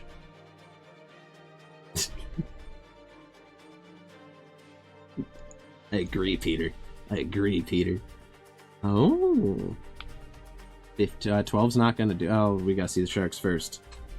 With advantage because they're underwater, and this is their natural habitat. You gotta beat it. You gotta beat a 12. Come on. No, just no luck, unfortunately. And unfortunately, no one's given you any inspirations this entire game. Sandy's getting left in the. Yeah, Sandy's getting left in the fucking ocean, guys. I just started laughing so hard that it muted me. There's really no way around this at this point. Is drinking a potion a bonus action? Yes, it is. I'm gonna go ahead and do that. Drinking a potion is a bonus action. Feeding it to your friend is an action. Oh my god, I cannot believe that. Low-key, the druid dying was the druid dying was pretty fatal because it was the only druid you know, other than maybe a couple from your past, that has access to reincarnate as a spell, and now he's fucking dead. Fuck around, find out. Weather check, JT exclamation point D100, please. So you heal yourself up. If we get a fucking storm, I'm gonna cry. I'm just gonna fucking like disconnect. So as you're steering the ship, you begin to feel the wind. What? What? The 72 weather check? No. Oh no. Continue. Okay. So as you're beginning to steer the ship, you feel the winds beginning to pick up, and you look back over the bay, and you see clouds beginning to form in the sky as the storm is just kind of rolling in off the Southern Ocean. It's not anything super major, but you notice a kind of light rain begins to fall on the ship. The waves become a little more tumultuous, and steering the ship is a little more difficult than it would have been before, but nothing too bad. It had to be above an 80% or 75 or 80 for it to get like really nasty, and then above that it's shit. But there is actively a storm. You see off in the distance some lightning beginning to kind of light up the sky, and you gather you're gonna kind of want to make your way to Southwatch as fast as possible at this point, at least if you plan to keep the original course that the ship was traveling. Gregory's up. That's your turn. Silvos is dead. Stanny! You have moved now that the boat is steering again. Another 20 feet. Back. Another 20 feet. And it's starting to pick up speed. This is your really effectively your last turn to do anything useful. Yeah, and I probably can't hold being above water any longer, so just out of desperation. Athletics. You can make your last athletics check to keep maintaining. Sure.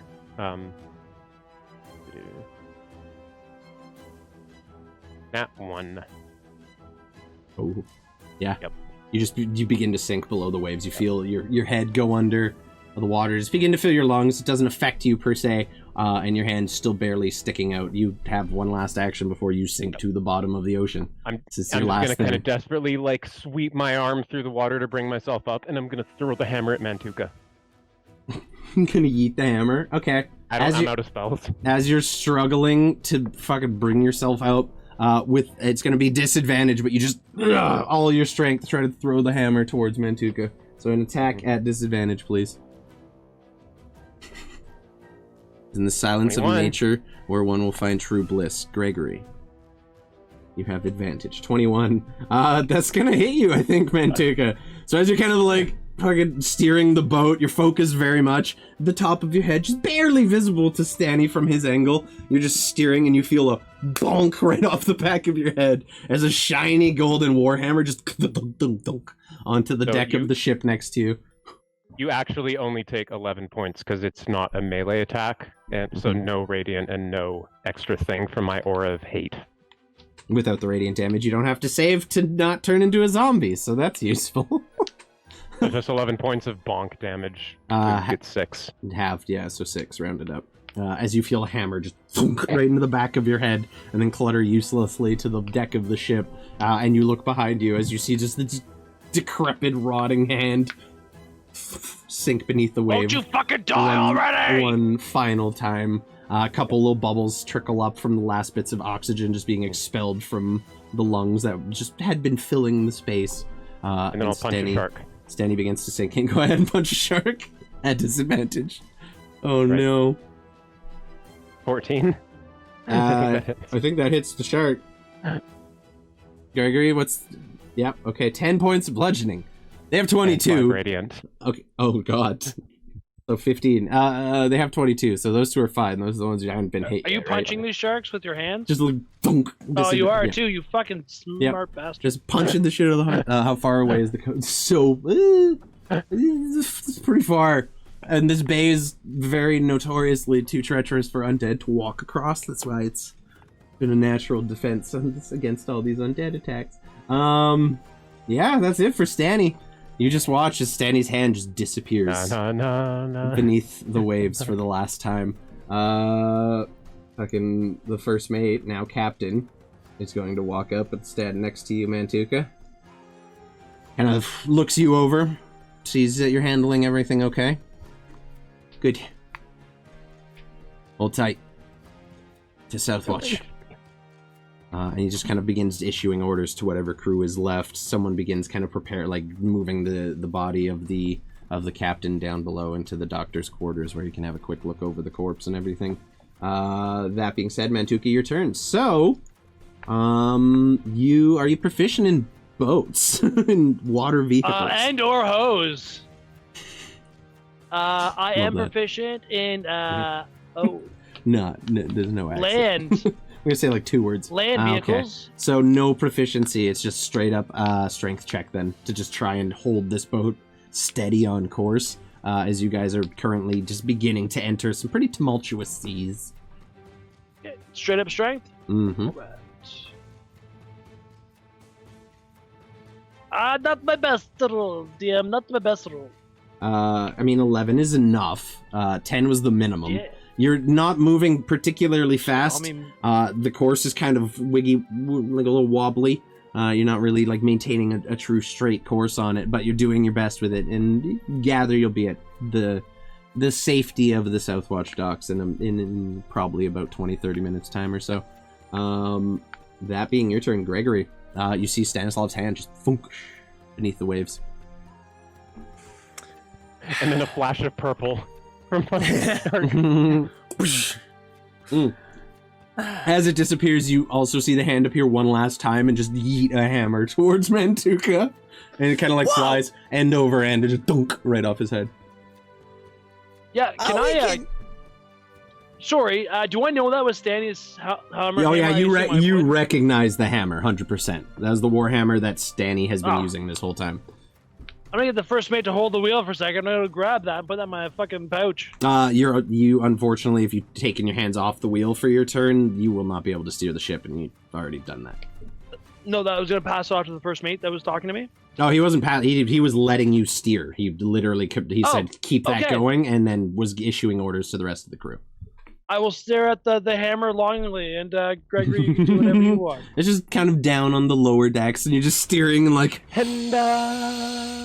just all hands on. With the storm rolling in, it's getting a little harder to steer, and you gather you're gonna need all of your strength going forward. Gregory, what are you doing? Gregory's gonna go ahead and seeing that the flash, the hammer, it's gonna go. This is part of growing up, I guess. Goes over to the side of the railing and just screams to the sharks, "Just bring me back a piece of them!" And I'd like to command the sharks to try and bring me I would like to get something more on the chest, a good hunk of the chest, but a hand if I can. Just a chunk. All we need is a chunk. Okay, yeah, roll your attacks. One of them is at advantage because Stanny rolled a nat 1 earlier and is at disadvantage currently. Just the pinky. All you need is the pinky. All I need. This one was the advantage one. Let's try. There are certain spells that require the finger of the champion of a god, so... Come on. Hey! Come on. Oh! 18? Street Shark. One more. Come on. You got this. Come on. That's all you needed. So as you're fighting, you punching this shark, and as your last punch is going in, the mouth just opens and closes firmly on your wrist and just takes the whole hand with it as you pull it out. And that was just a stump kind of bleeding, this kind of blackened, dark, nasty looking corrupted blood into the ocean as the shark just immediately begins swimming away with your hand. You do get an attack of opportunity with your other hand as the shark flees your space, but I can put my arm back on. You can't. So play safe. No, wrong roll. That's even better. Use the first one and take it. I mean, it doesn't matter. 19 hits as you just with your bad hand try to.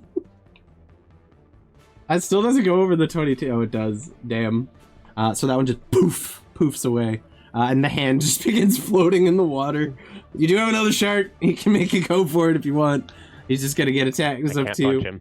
You can't. That's true.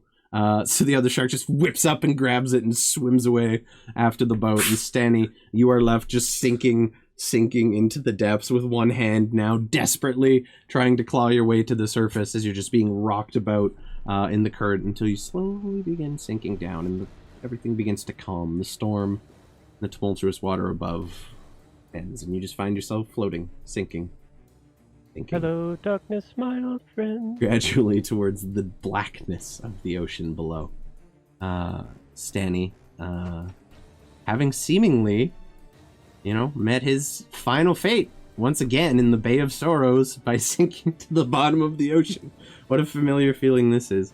Gregory and Mantuka, you find yourselves on the boat, steering towards the shores, and as you make your way towards it, you find an entire fleet of ships all just parked out by the docks, people rowing in groups, boats full to capacity and then some, just offloading all the people they have rescued and all the refugees as everything that have made their way there. Farkin comes up from below and kind of takes a look at all the chaos that happens, and he looks at you. I must take my family somewhere safe, and perhaps I can come back with reinforcements. My people are known to these lands, and if I'm lucky, I can find them. Good luck. I will return. He quickly begins loading his family into boats and going with them, and they kind of disappear into the throngs of people. And as you guys kind of lower yourselves into the boat, Gregory, your shark, swims up. Oh, yes, that's true. Yes, that's my bad. Farkin drops a stone in your hand that he picked up during the Siege of Pillarstone. A very familiar sending stone. Gregory, quite familiar to you. So he can keep in touch. He did take the time to break into a store during a zombie siege and steal that, so definitely make sure that gets to you. So you can add a sending stone that is connected to Farkin's inventory, and as you guys kind of yourselves are put into the boat, lowered on, Goldtooth kind of looks at you, Mantuka. Sorry about the whole sword thing, eh? Shit happens when you party naked, fighting fucking zombies. He kind of just nods. Yeah, that makes sense. Good game. And I cup his little butthole with my hand. You just hear a very familiar kind of purring sound begin to emanate from inside of Goldtooth's chest. He has a giant cat. Just give him a pet on the ass. He just kind of takes that. You guys... Nope. Yep. He's now been fingered by Mantuka. Enjoy that. Him and a proud few here in the continent. As you guys are lowered down into your boat, Gregory, this shark kind of comes up next to you, opens its mouth, and you see this awkwardly metallic but faded, rotting hand that very much reminds you of Stanislav's. There's even a little bit of the gauntlet still on there that he was wearing. No. Just holds his mouth open, and there's a hand there. And the snake tattoo, just the head of it, is still shimmering. Yeah, there's just a little shimmering snake tattoo on the hand. And you kind of... Gregory's gonna go ahead and just pick it up, kind of holding it like this, but then he kind of...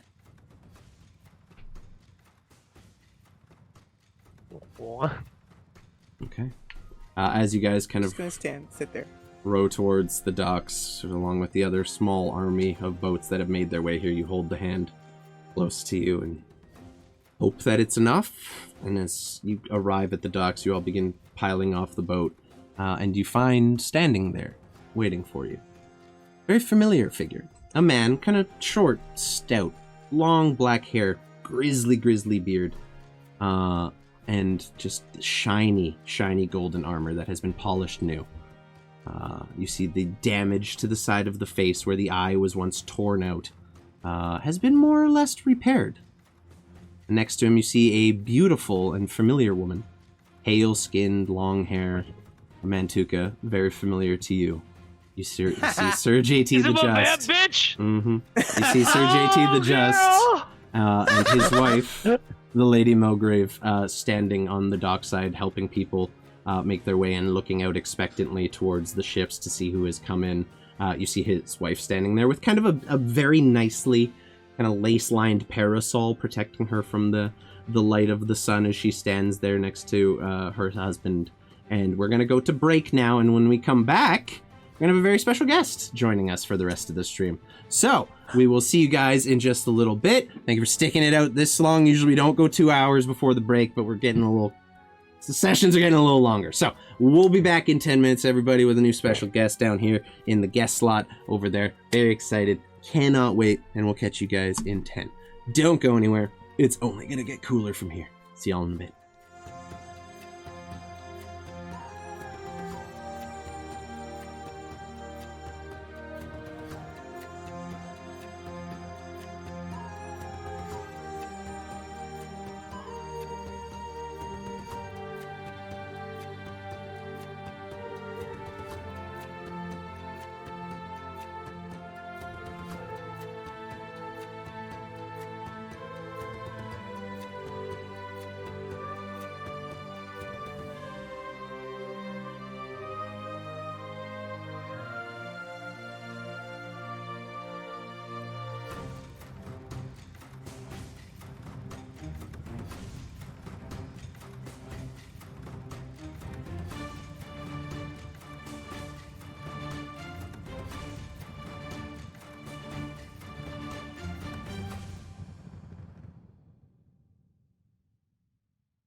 go. I do believe I need to readjust the overlays because everyone's going to be all fucked up now. We can get rid of placeholder, and then I'm pretty sure Sir JT the Just.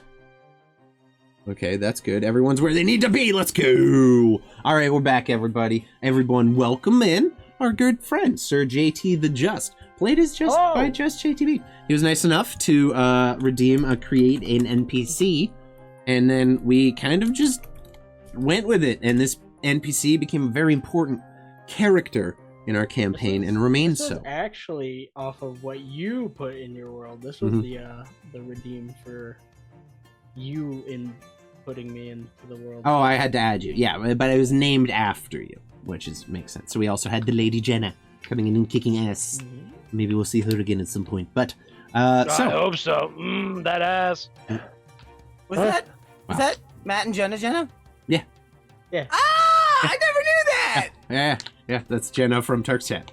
That's the Rumi! My Rumi's a god! Yeah, no, she redeemed it too, so she got one. The Lady Jenna. Yep. Jenna was my battle buddy when he died. Buddy. They died together. Yeah, very, very honorable, very noble. So maybe it should have been better battle buddies. Oh shit! True, but look who's fucking dead now. Also, you're dead. You're dead. You're not here. So I'm gonna put your character art up, and you can just be an omnipresent voice in the sky if that's cool. I want to show off your character art for once. That's a different art. We'll bring that one in after. So for now, Stanislav is going to be out of the picture and gets to just enjoy the chaos. Character art. Okay. Isn't it beautiful? That came out so good. Taxi. Thank you, AI. You know what? Hey, AI can do some beautiful things. Save me time, save me money. Hoping to commission some actual shit going forward. But we do what we gotta do. Purple House, all AI, baby. Let's go. Support your local artists. Do that shit. Just save money where you can. Because gotta save money to spend money. Anyway, so picking up where we left off, you all arrived on the city docks. Gregory, you holding the decomposed, decrepit hand of Stanislav. You are met by a crowd of people, all helping individuals get out of the boat, and a couple who stand very familiar to you, Sir JT the Just and his wife and vampire companion, the Mistress Levana Mogrev, or Countess, not Mistress, Countess Levana Mogrev, the crush of Mantuka, of course. As you guys kind of walk onto the docks, start making your way up the stairs, JT, you see for the first time in ages a set of familiar faces, -1, making their way up the docks towards you, looking very much worse for wear, every single one of them. My friends, I'm glad you guys have made it. Where's Stanislav? Oh, we've got some news and some things and some... Gregory's got the whole world in his hands. He's got the whole wide world in his hand. Too soon? Mantuka, you would have picked up the hammer at this point if you wanted to as well. So you would probably see Mantuka carrying a pretty familiar looking hammer as well. I think hearing Gregory say that, seeing the hammer... What happened to him? He turned. He's part of the army now. And I hold out the hammer now, to you. He will slowly walk up and reach out to take the hammer. I guess he's kind of searching before he even grabs it, just to see if there's a spark of light in it. I mean, when you feel it, the familiar sensation comes to your hand. You feel the radiant powers of Torm once again connecting with you, and get the sense the hammer would still function for you just as much as it had in the past. Yeah, I'll take it and kind of hold it. Feels heavy. Has he been laid to rest fully? A burial at sea, yes. As restful as we could. Full disclosure, he turned to a zombie. Okay, turned to a zombie, and then Gregory polymorphed him into a zombie goat. We took him on to the boat.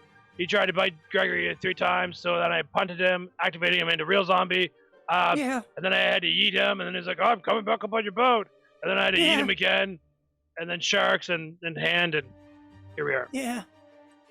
Lich, way behind us. Whole lot bad shit. This is all we have left of him. It's just a hand. It's just a single hand with like a ring on it. He looks towards his wife and just kind of gives her that, like, what the fuck did he just hear look. They're always a eccentric bunch, my dear. I regret to inform you, as I know well now, he's not gonna die unless something eats him down there. And while I do have the capability to heal motion to his eye, that is now fully healed except for the scarring, like the dead skin still there, the scars there. While I have the capability to bring back dead things that are touched by Ropesh, things that are killed by his power, they can't come back through normal means. And his soul is stuck. We can do nothing else for him until that's taken care of. Gregory, as he says that, you flashback to that moment on the ship where you probe deeper into the thoughts of the undead Stanislav fighting you, and you felt those slivers deep within. Kind of come to the understanding that his soul is very much trapped within himself right now. And himself is currently resting about 300 feet below the surface of the ocean. Maybe not quite so much. Pretty deep.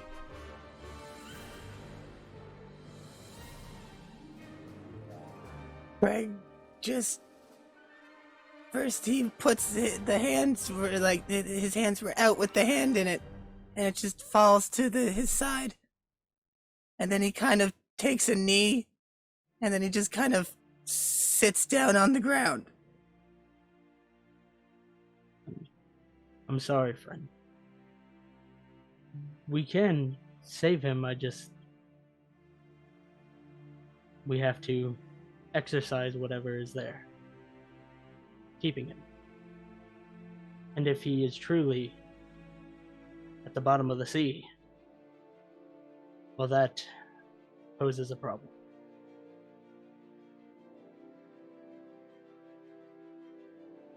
Mantuka.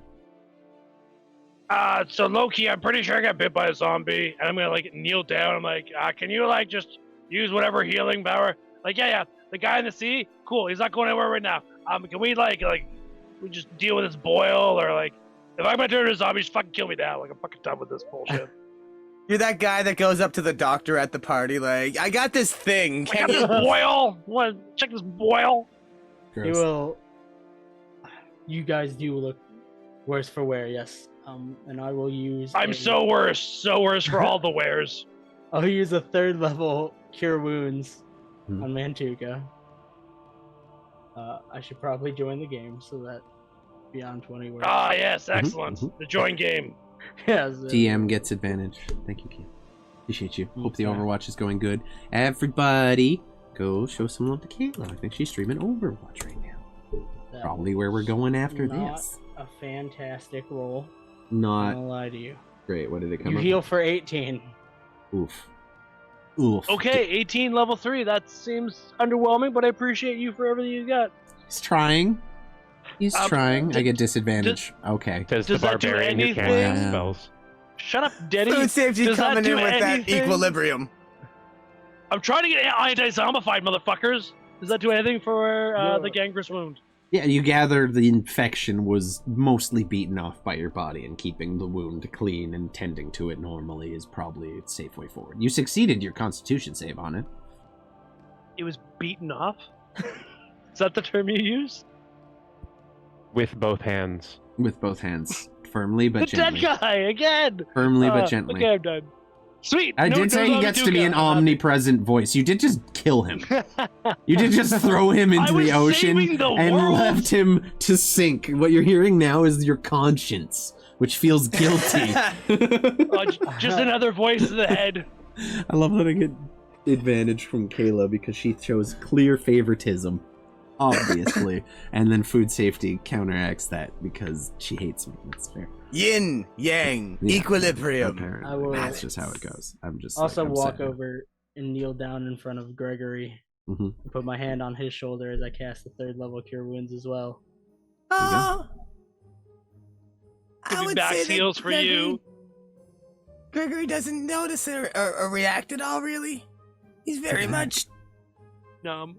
Did you get healed for 22? Gregory's kind of just sitting cross-legged on the dock, looking at the just decomposed, kind of nasty undead hand that was removed from Stanislav, probably in vain. We can try to figure things out. We will do what we can. For now, it's best that we get everybody inside.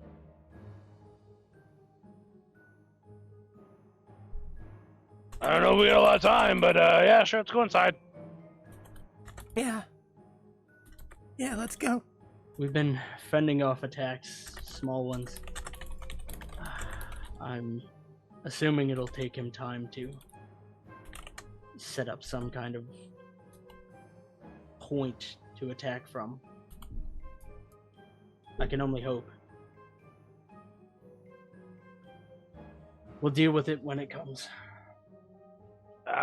Mantuka motto. Believe me, it is coming very quickly. He is on his way. He will not be long. Do you not feel it? Do you not smell it on the air? Even as you guys just breathe in, you smell the smells of meadows of grass, the ocean, but pervading it all, the undertone of undeath, the scent of decay that just wafts on the breeze coming up from the sea, from a country that is now inhabited solely by the undead. You can taste it on the air. It will not be long. I promise. If there's anything you need to do, any business you'd like to take care of, now's the time. We do not have long.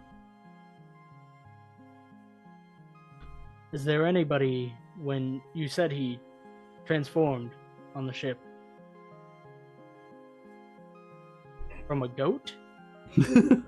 From a goat? Yep. So, he, dragon breath, zombie Stanley came, and then Big Gregory was like, I can't deal with this right now. Goat. We took the goat on the boat. Goat tried to bite Gregory 2, 3, 7 times. And then I'm like, not today, goat. And I yeeted the goat. The goat turned into a Stanley, a zombified, and then I had to throw him off the boat. And he got back in and threw him off the goat. Were there any casualties? Pretty much. Yeah, there's another not zombie guy. There's a captain. Yeah, the captain died. Yeah. Right. Maybe Gregory went down once, and then he got back up, and then he stayed up a bit. JT, can you save Chase? Just I can do what I can. I'll have to see them. Okay. See, the boat they came in on is still at the dock. You could use some rest. Perhaps you follow Mantuka to a spot to just sit for a while. It's been a lot that you guys have been through. Right. Sure. Over there. That's fine, right? Okay. Take an hour nap over here, buddy. Eat an apple. Yeah. Eat an apple. Be a lot better next time after the hour, though. Stanislav's horse liked apples too. Yeah. No. Let's talk. Don't go there. Every time you see apple school, pretend it's an orange. I'm gonna miss it, gosh. Just goes over and sits down and he's just saying things, just and his golden hair and the way that it used to like blow in the wind, even though there wasn't any. I'm just getting a hunk of like bread for my rations, and there's like sticking in his mouth. How Remember, hydrate. You gotta drink too. Don't choke. Fuck, if you die, I'm done with this campaign. He's gonna lean over to Lavana. Mm-hmm. I will go on the ship and see what has happened. Start getting the people off. Okay. Kind of looks around. What you like me to do? Attend to the little one. He seems like he could use some comfort. That's Rub my feet. probably for the best. I'm worried for the boy. As am I, but there's strength in him yet. At least He power. just has to find it. No. I'm sure it will find him soon enough. Be safe. Don't be long. We don't have much Will do time my left. best. And, well, I'd like to see that we manage to enjoy it while we can. Very well. Gives you just like a light hand on the cheek. And then just kind of gracefully strides up the stairs with the parasol kind of just twirling over her shoulder. She kind of follows Gregory and Mantuka and comes over to you, Gregory. She said, just come with me, dear. We'll see to it that you're taken care of. And you, and she sees Mantuka. Good to see you again, my friend. You're not too hard in the eyes either. So I've been told by my husband. Right this way. Yeah, I get She it. I get it. You're married. Tracking. She puts her hand on Gregory's back and kind of like guides you into the town. It's a bit of a walk from the docks. You can see here on the town map, the docks are actually not even on there. It's like kind of a ways up from the side. It takes about a 15-minute walk before you're up and actually into the town, kind of leading into the northern gate itself. You find the town standing in stark contrast to how you found it before. Where once there were people just joyously kind of wandering the streets. It was a very militaristic town, but people were happy and people were tending to things. You now find the city in a completely different state. The once gravel and dirt road has been trampled into just a slough of mud as troops and soldiers and people have just been trouncing over it. The town is ready and geared for war. You see ballista on the towers all pointed towards the Imperium. You see archers on all of the walls rotating in shifts throughout the day. It is a town geared and ready for war. You see pots of tar brewing nearby. Eventually you're kind of let in and she takes you straight to a small home that it looks like her or she and JT have kind of been living in together. She kind of gets you. Someone was nice enough to offer us their home when my husband arrived in town. He's a bit of a local celebrity. He was hesitant, but well, I have grown rather partial to a comfortable bed. Sleeping in a tent isn't really for me. Get some rest. I'll see to it that food is brought. I'll be back in a few moments. She kind of opens one of the cupboards and just takes a bottle of wine out and puts it on the table with 2 glasses. Have a drink. It will help. I won't be long. And she kind of just glides out the door and goes off to get you guys a hot meal to eat. Mantuka and Gregory are kind of left. And it's a small home. It's really only like one room with an offside for the bedroom. You're kind of sitting on a fairly simple, not quite a couch. It's more just like a bench with a little bit of cushion on it. What do you guys want to do? JT, you're kind of just rowing back to the boat right now while we're going through this. Gregory immediately goes and pours 2 glasses of wine and sits down and takes both of them with the hand on his lap and just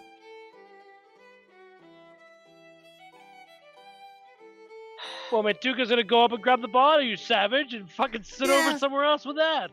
that's what I intended. Sit in the corner.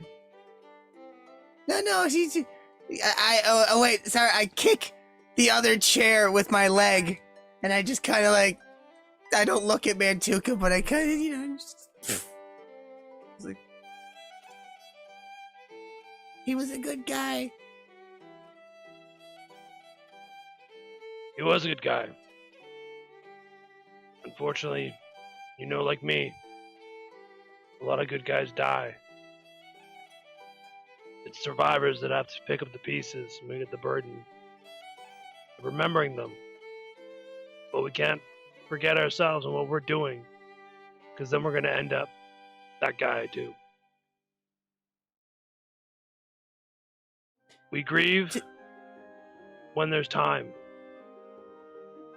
and there's not time yet.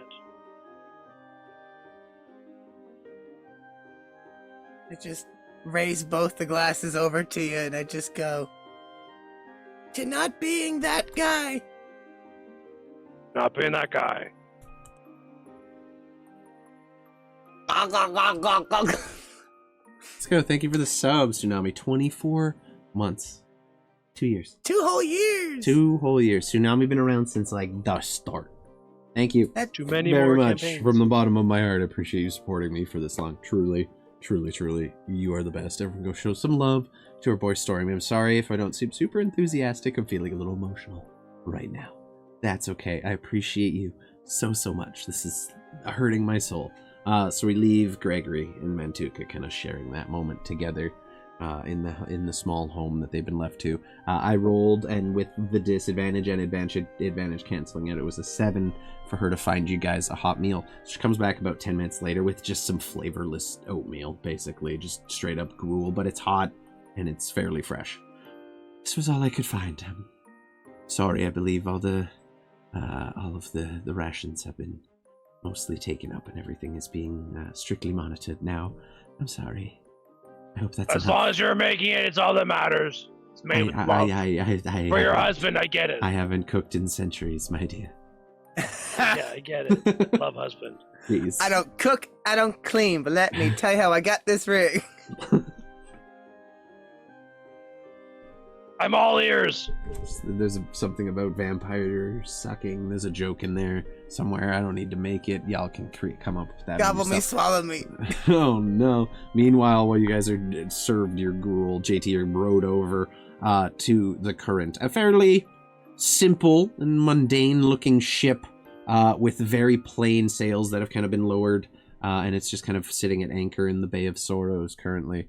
However, something that does stand out to you is the cannons on this ship are brightly polished, brand new, and just the top of the line. It looks like no expense was spared on the firepower for this ship, but like a lot of the other stuff seems to be in a bit of disrepair. The sail is patched and worn. The only thing that's worth a damn on the ship seems to be these cannons, but it's almost like the party gave them a third of all their money after they found a shipwreck, but they put those upgrades to good use. And you find the crew kind of gathered around the center of the ship, where you see the captain, a once kind of bluish-skinned tiefling, now with kind of a charred, blackened, dry look to the skin, after he's also suffered the wounds of necromancy. You recognize the touch of Ropesh on this individual. You know it is within your purview to bring him back. It's something you're capable of.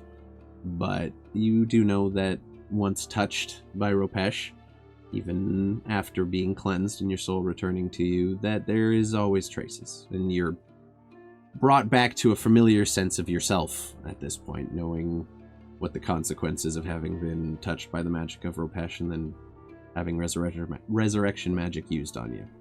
You don't always come back the same. As I get there, We kind of all look at you silently. Who is the acting captain? That'd be me.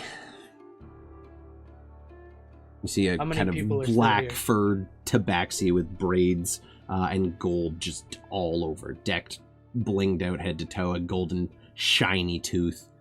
What was your question? How many people are on the boat? Just us now? Refugees, that is. No one.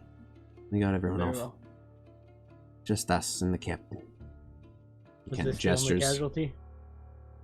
Well, that and the shiny golden prick. He took a bit of a swim. He will get visibly, like, there's a tinge of irritation. I say it like a term of endearment. Yes, unfortunately, there's not much we can do for him. Not unless you're a particularly good swimmer. was gonna make a very fucked up joke. I'm gonna say. Oh, I like those. Make death feel a little better. I used to have really good snores. Not anymore.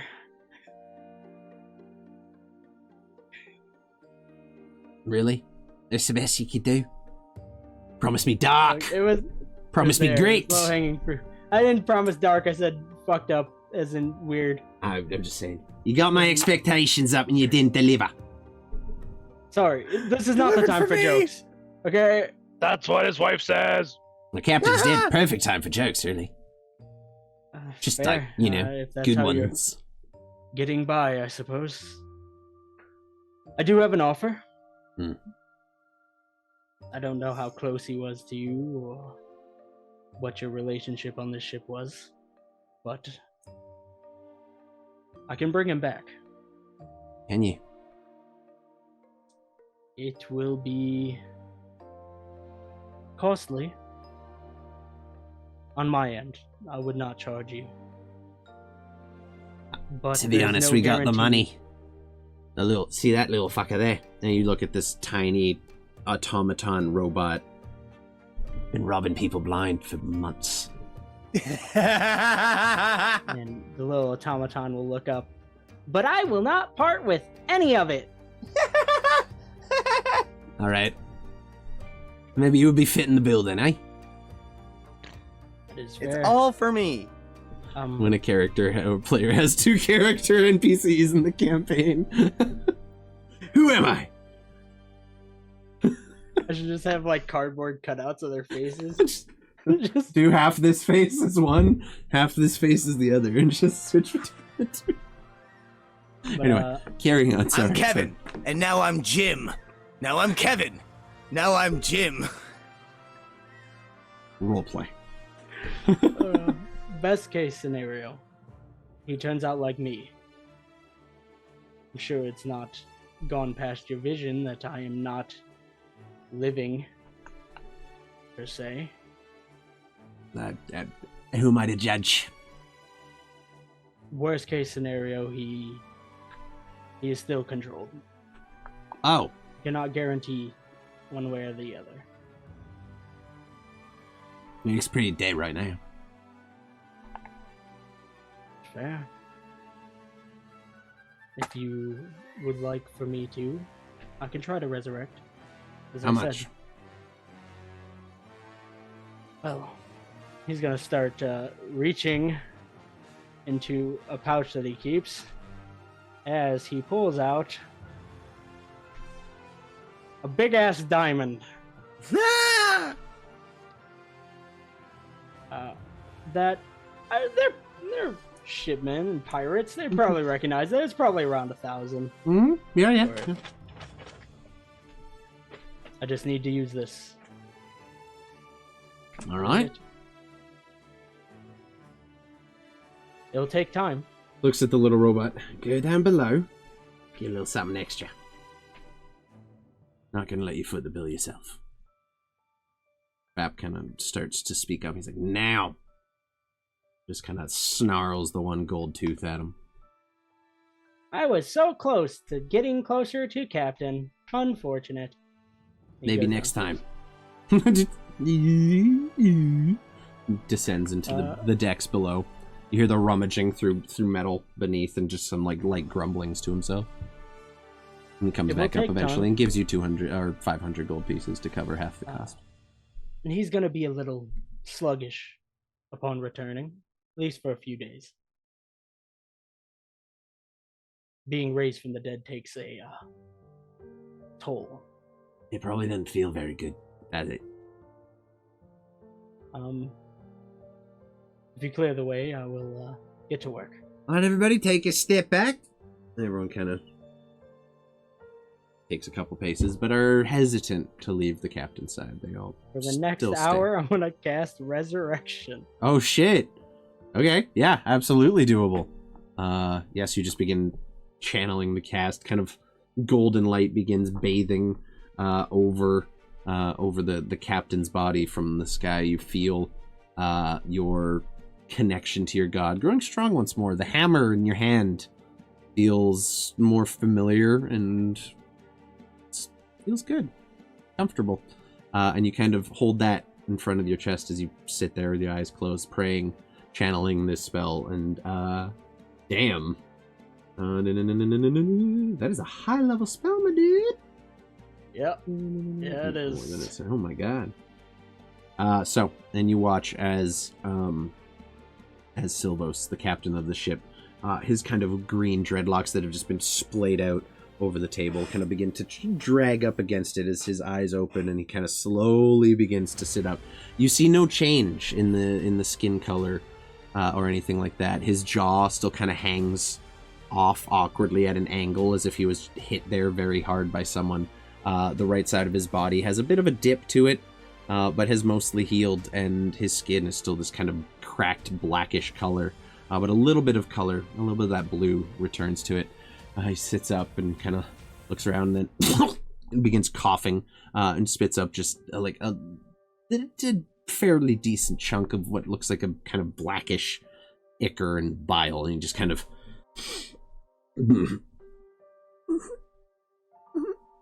he looks at you. Hi there. And you are? I am Sir JT the Just. And you are? Alive. Well, he looks at his skin for the first time. Kind of. Is this, it's normal?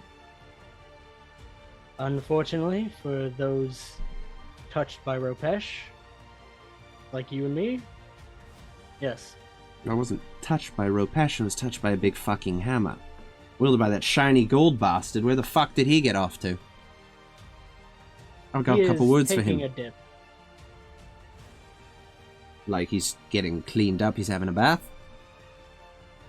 No, he is out in the middle of the sea. Oh. Well, he's probably, he's probably better off down there. He's better than on my ship, to be honest with you. He's a little scary. It's a problem for another day. I feel like shit. You should probably rest up. I think that is very well in order after a quick drink, don't you? Welcome aboard the Current, and thank you for saving my life. The least I could do. You buried many people here. He kind of like pops his jaw, and as he does, kind of pops back into socket and then falls out again. Oh, and normal. I used to not have an eye, and he'll point towards the scars. Oh. Okay. So, yeah.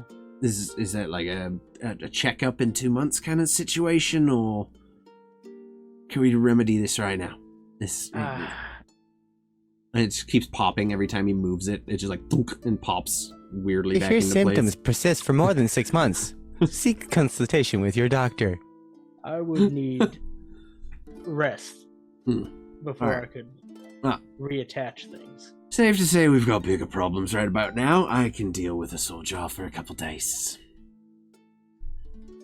Maybe try to get your... He's got to point to his arm. Other arm back in place.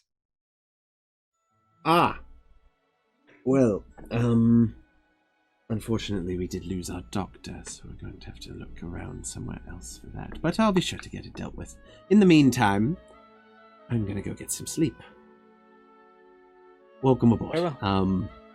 Make yourself at home, and if you need anything, let the first mate know. And he kind of sees Goldtooth now for the first time, and he just like immediately like kind of walks over, the arm held against him, and like just reaches an arm around him, holds him pretty close, squeezes him, gives him a nice big hug. It's good to see you. I didn't think I was gonna make it. And Goldtooth kind of looks at him. You didn't. Good point. Keep an eye on things. I'm going to sleep. I'll be back in a bit. Ship's yours for now. Honestly, starting to feel like retirement is in order. Ship might be yours on a more permanent basis. We'll see. And he just makes his way back down into the basement.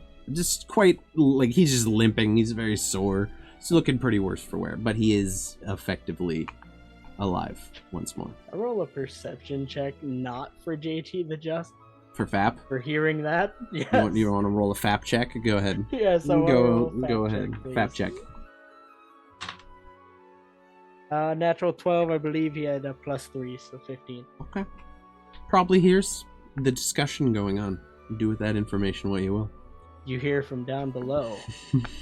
I'm back in, baby. Yes. And you just hear Solos. Very good. Yeah, you can be first mate if I retire. How about that? Okay. Actually, that'd be his choice. Whatever. He just goes in, closes the doors behind him, and you gather goes and rests off the -4 penalty to fucking everything. That's rough. And you just hop back on the boat, make your way back, and you find your wife, the Countess, and Gregory and Mantuka all kind of gathered together in the small home that you've been sharing with your wife since you got to Southwatch. She made us porridge. It's delicious and made of love Yeah. and lacking meat. Leans over. The cook's made him porridge, but doesn't know the difference. JT will just look. She does make a very impressive porridge. She really makes a subpar porridge. There's not a lot to porridge. The love makes up for a lot of it. As I would know. As my Yeah, husband. she's your wife. I get it. Yeah, Raj. That's my husband. You ever need someone to hold the video camera or direct or anything? Like, I could just, I could be the guy. More for you, not for me, but we'll talk Okay. after this. Gruel. She casts. Porridge. She snaps her fingers, and silence, complete silence, fills the space. You see your She can Mantuka's snap her mouth. fingers, but she Yeah. can't make me meat. You see Mantuka speaking, but there's no sound coming from his mouth whatsoever, and she just looks over at JT and smiles. And we'll end the evening with you guys all in the house together. Everyone go ahead, hit the long rest button. We'll jump to the following morning.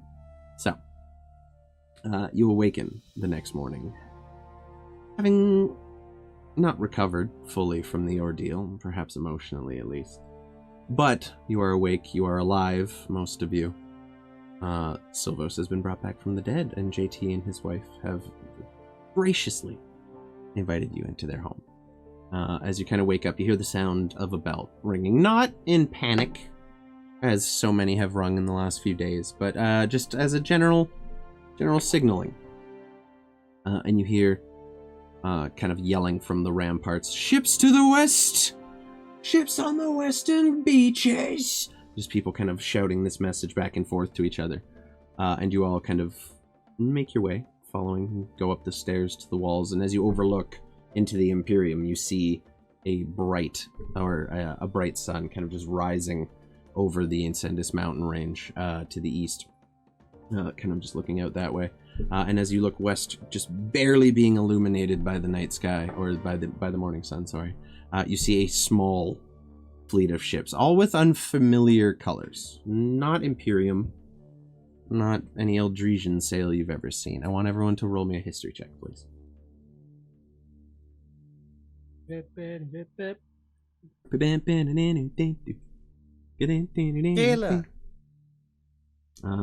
12, 17. Why are my rolls hidden? Yeah, I saw. It hides it to me. That's fine. As long as me and chat can see it, it don't matter. Okay, so a 17. It's funny you know this. I guess you would because you've been around. Gregory, you'd also know. You are familiar with the Tempest Consortium, the kind of alliance of pirates that formed some time ago after being liberated by, after their leader seceded from the Imperium.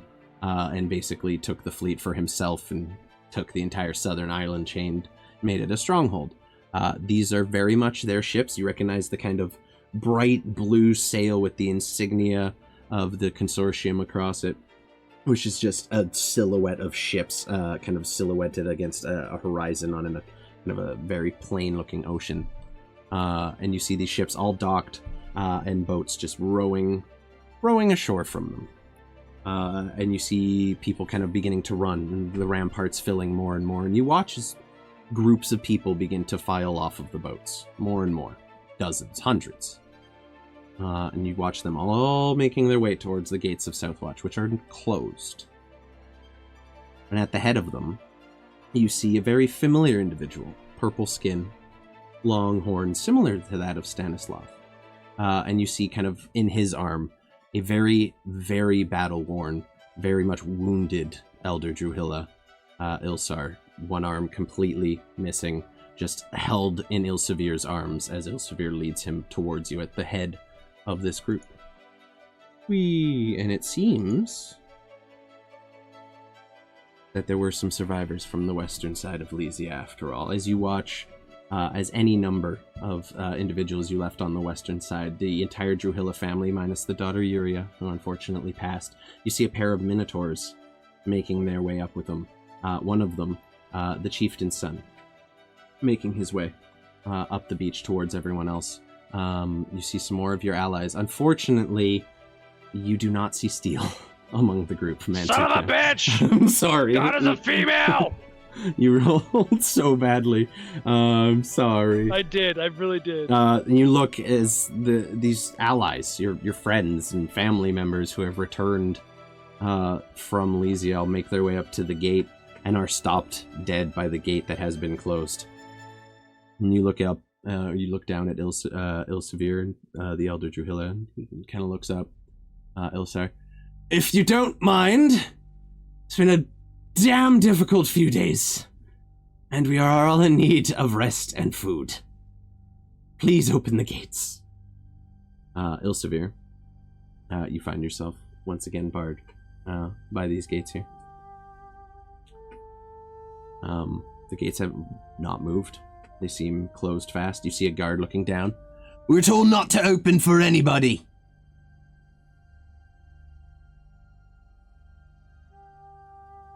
You all hear this exchange going on as well. Oh, of course. Yeah, you're all on the wall. Let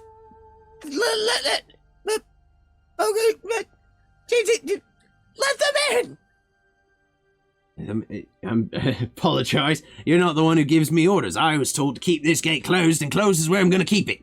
Gregory whips out the white mask, slaps it on, and from a puff of black smoke, a giant monkey hand appears and grabs his shirt and just...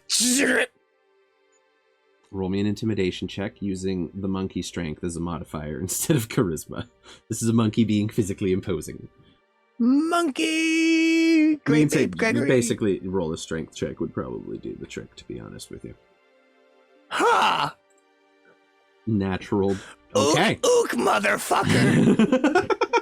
So as you pick him up and lift him off the ground, his feet are just kicking as he's like, oh, all right. Big Monkey says open the gate. We're opening the gate.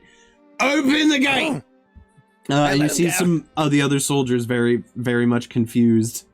All begin begin pushing the pulley system and cranking it up, taking the pegs out and putting them back, and then lifting and basically keeping the gate moving at a steady pace. JTB. I will look to Mantuka and Gregory. Do you know these people?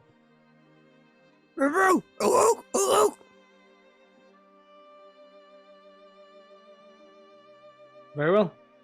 Open the gates. Oh, yeah. Preferably quickly. Right away, sir. Close them again. Right away, sir. You immediately catch the connection to JT there. It's definitely a figure of authority here. And the gate begins opening faster. And you see Ilsevir and the Druhilla family, the Minotaurs, and any number of survivors you all recognize from the Siege of Lysia making their way in. You kind of... What do you guys want to do at this point? How are you reacting to all this? Ilsevir is, while still helping Ilsar, God, that's not confusing at all. He's just looking around for Stanislav, and upon not seeing him at first glance, just looks at Gregory. You see Gregory and Mantuka, and JT the Just, who I guess you wouldn't make recognize. my way towards the front to meet these people. Okay. You kind of lead your way out to the secondary gate here where they're all beginning to file through now. And yeah, you see this kind of golden armored, dark-haired, kind of rotten-skinned looking individual staring down at you and guiding people through, while Mantuka and Gregory stand on either side, unaccompanied by your brother. Where is he? Where's who, friend?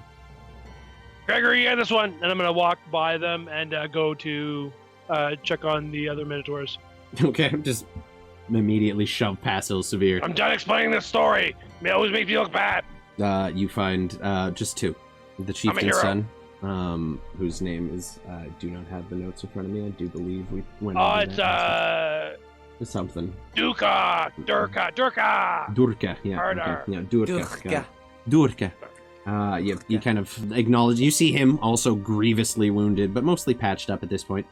You kind of make your way over. He just kind of silently nods to you and offers you a quick handshake. Meanwhile, Severe and Gregory and JTB having a little chat. Perhaps, my friend, and he'll put a hand on the giant ape shoulder of Gregory. You just kind of feel it kind of start to shift down, and the mask kind of falls off, clanking down, and you just see shifting out of the monkey form. It's just a crying Gregory. I'm Stanislav's brother, Ilsevere. JT's gonna give this like sorrowful look as he looks kind of down first. He Your didn't brother, make it. brother did not make it. Hard to read Ilsevere behind his mask that he wears, but you can see kind of both a sadness, but also an acceptance. And to make matters worse, he is now leagues deep in the sea, undead. That They're down there, information. then up here, terrorizing us. The information that your brother being an undead strikes you immediately. You know your religious beliefs, the god you follow.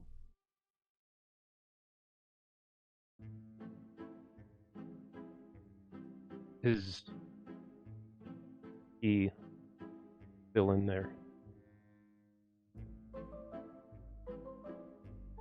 I'll look Yeah. to Gregory. Yeah, he is. He's fighting. Elsevier just kind of whispers a string of curse words in Infernal. What does it sound like? I Russian. know Infernal. You know Infernal. What do you say specifically? I knew this motherfucker would get himself into an unsalvageable situation. Fucking shit. Fair enough. Yep.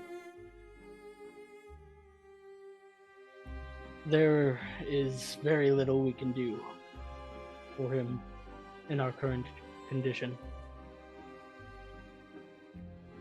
Only druids can reincarnate, but we'd have to free his soul before that can happen. I'm aware. And if I were to try to bring him back myself, he would be like me. I hardly think that would matter. However, that is a moot point.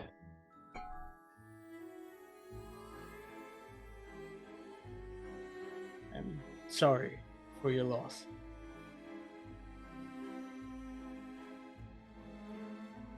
I feel like the best course of action is to defeat that bastard that turned him into that in the first place. Feel only then may he be free. Right. Indeed. You are welcome. Take shelter. We do have medical stations set up. Any serious, grievous injuries, you'll have to see me. I am a quite experienced healer as well. Please allow me to assist. Very well.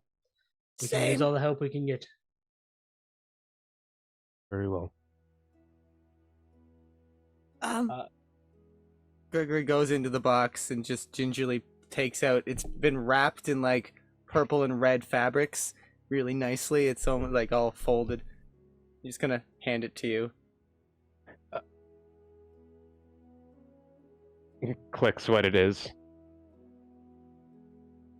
Perhaps it will be of use in future.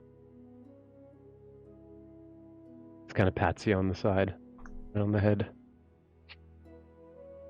And He was like a brother to me, and now I don't know what to do. well, he was quite literally a brother to me, and he was like a brother to you. I mean, I guess that makes us brothers too, does it not? Greg immediately starts to bawl, just like streaming. Just Aw. Elsevier just goes and gives you a big hug. No time for crying, Gregory. Not one of those guys! Not one of those guys! As that's happening, excuse me, Mantuka, you approach Dutka and kind of hear all that going on behind you. He kind of looks up. Wasn't sure if you made it. Mokus has a sense of humor, I see. You're still here, but I'm glad. As am I. I fear we are. He looks over to the Minotaur on his arm, who is looking much worse than he is. I fear we are all that's left. And we must, for everyone, plow on or die gloriously in battle. I think a glorious death sounds about right. Perhaps in that we can achieve a glorious revenge. I've got a score to settle. Up, down to clown, hombre. Good. Get your rest. I have a feeling things are going to go a lot faster than we thought. But first, Situation no change. we celebrate surviving together. A drink for all of us. Grabs his bag and grabs his flagon of ale and takes a haul and passes it around. Pours a little in the sand, takes a drink, passes it over. The other Minotaur, just like one hand, barely able to hold himself, like tilts it sideways into his mouth, spills a good chunk of it, hands it back to you. Good. Now we could all do some rest. Imperium is lost. It's gone. We're all that's left. We escaped to the west and made our way onto these ships. We were lucky. We have time for that later. And then Mantuka kind of like grabs the other arm and starts kind of leading him in so they can rest up. And Okay. You guys kind of make your way towards like the tavern, find yourselves for the night. Elsevier and Gregory, as you're all just kind of taking each other in, and JT, you're observing this group coming to terms with the losses they have suffered over the last few weeks. You are all surprised by a sudden light. Bright green, with a tinge of purple as it fades out, illuminating the entire sky. And as you look southeast towards where Pillarstone once stood, you see a beam of green light shooting into the sky, filling the sky with this acrid-looking, blackish green smoke that just billows over itself until it stretches across the entire sky. And you watch as a wave of darkness, just a steady line, approaches its way towards you, slowly making its way across the Imperium, across the Ember Steppe, and across the Incendus mountain range, paving the way for Ropesh's army. And that is where we will end things for today. So, we will see you all next week for what will be part 1 of the finale of this campaign. I am so fucking excited. I cannot. I'm sad because Stanny's a fucking anchor right now, but like, you know what? We can remedy that shit Under the sea! Under the sea. We can remedy that sea! shit in the goddamn epilogue. Who knows? Who knows? There's a one shot. Ash also might remedy it Saving before the fight. saving Stanny. Who knows? Yeah, who knows? Who knows? I'm very excited. I cannot wait. So we'll be back next week for part 1. Then I will be off for 2 weeks because it's your boy going on vacation down to Ohio. See Kayla. Cannot wait. Fucking excited. Need a vacation. And then that 2 weeks is going to go by. We're going to promote the shit out of the finale. And then we're going to do the finale episode, if all goes well and according to plan, on the 25th of March, it is looking like. And don't forget, if you show up and you're there for it, you can enter the giveaway. You just got to be there and chat, enter the giveaway. Thank you for the 200 biddies, Dro. You don't have to do that, homie. I appreciate you. You don't ever have to do that. Thank you so much. Shout out Dro. Let's shout out Dro. Well, that's all caps lock. That's fine. It's still gonna work. Peter's gonna be giving away this fucking magnificent metallic purplish pink beautiful sexy dice tower that was custom 3D printed by him and the folks over at Fire Mission Battery were kind enough to give it to us to give away to you. I can't wait. I'm so excited. I've never finished a campaign. We're so blessed to have JT with us here to ride out this entire rest of the campaign with us. We're going to try to get all the guests back on to make a little appearance. We're going to try to get Connor back. Try to get Kieran back. Everybody. It's going to be a vibe. I appreciate you, Dro. You don't have to do that, but you know I love the support, and I'm eternally grateful for everyone who's come by, been part of the stream tonight. It was crazy in here. It was popping off. Y'all were showing up in droves, and I love you for it. I really do. Real quick, I want to do some shouties for the boys. We got Just JTB, who was kind enough to guest with us today and let us put him through a little emotional distress. Next up, we have Ryan, who I do believe is going to be streaming after this. What do you got going on? Is it Dark Souls night? Oh, but yeah, I'm going like at like 10:30, so like in a half hour ish. Okay. Yeah. Dark Souls and maybe a little Majora's Mask. We'll see. Nice. JT, you got anything going on you want to talk to the people about? I've been a little bit off of like all my TikTok shenanigans. I will be getting back to that. And as soon as I get a new place to live, and internet in the new place to live, hopefully I can stream at least so excited once every once in a while. Hell yeah, dude. I can't wait to catch it. Anyway, if y'all haven't, swing into the disc. We can go check that shit out. Swing out the YouTube. We got all the uploads going up there. And last but not least, if you got them, copy and paste these raid emotes into Kayla's chat so she knows that we sent her over there. And I know you're showing a little love from the folks here at the Apothecary. In the meantime, you have all been wonderful. Thank you, Chris, for for playing a zombie version of yourself and putting the party through the ringer. That was a highlight of the campaign for me.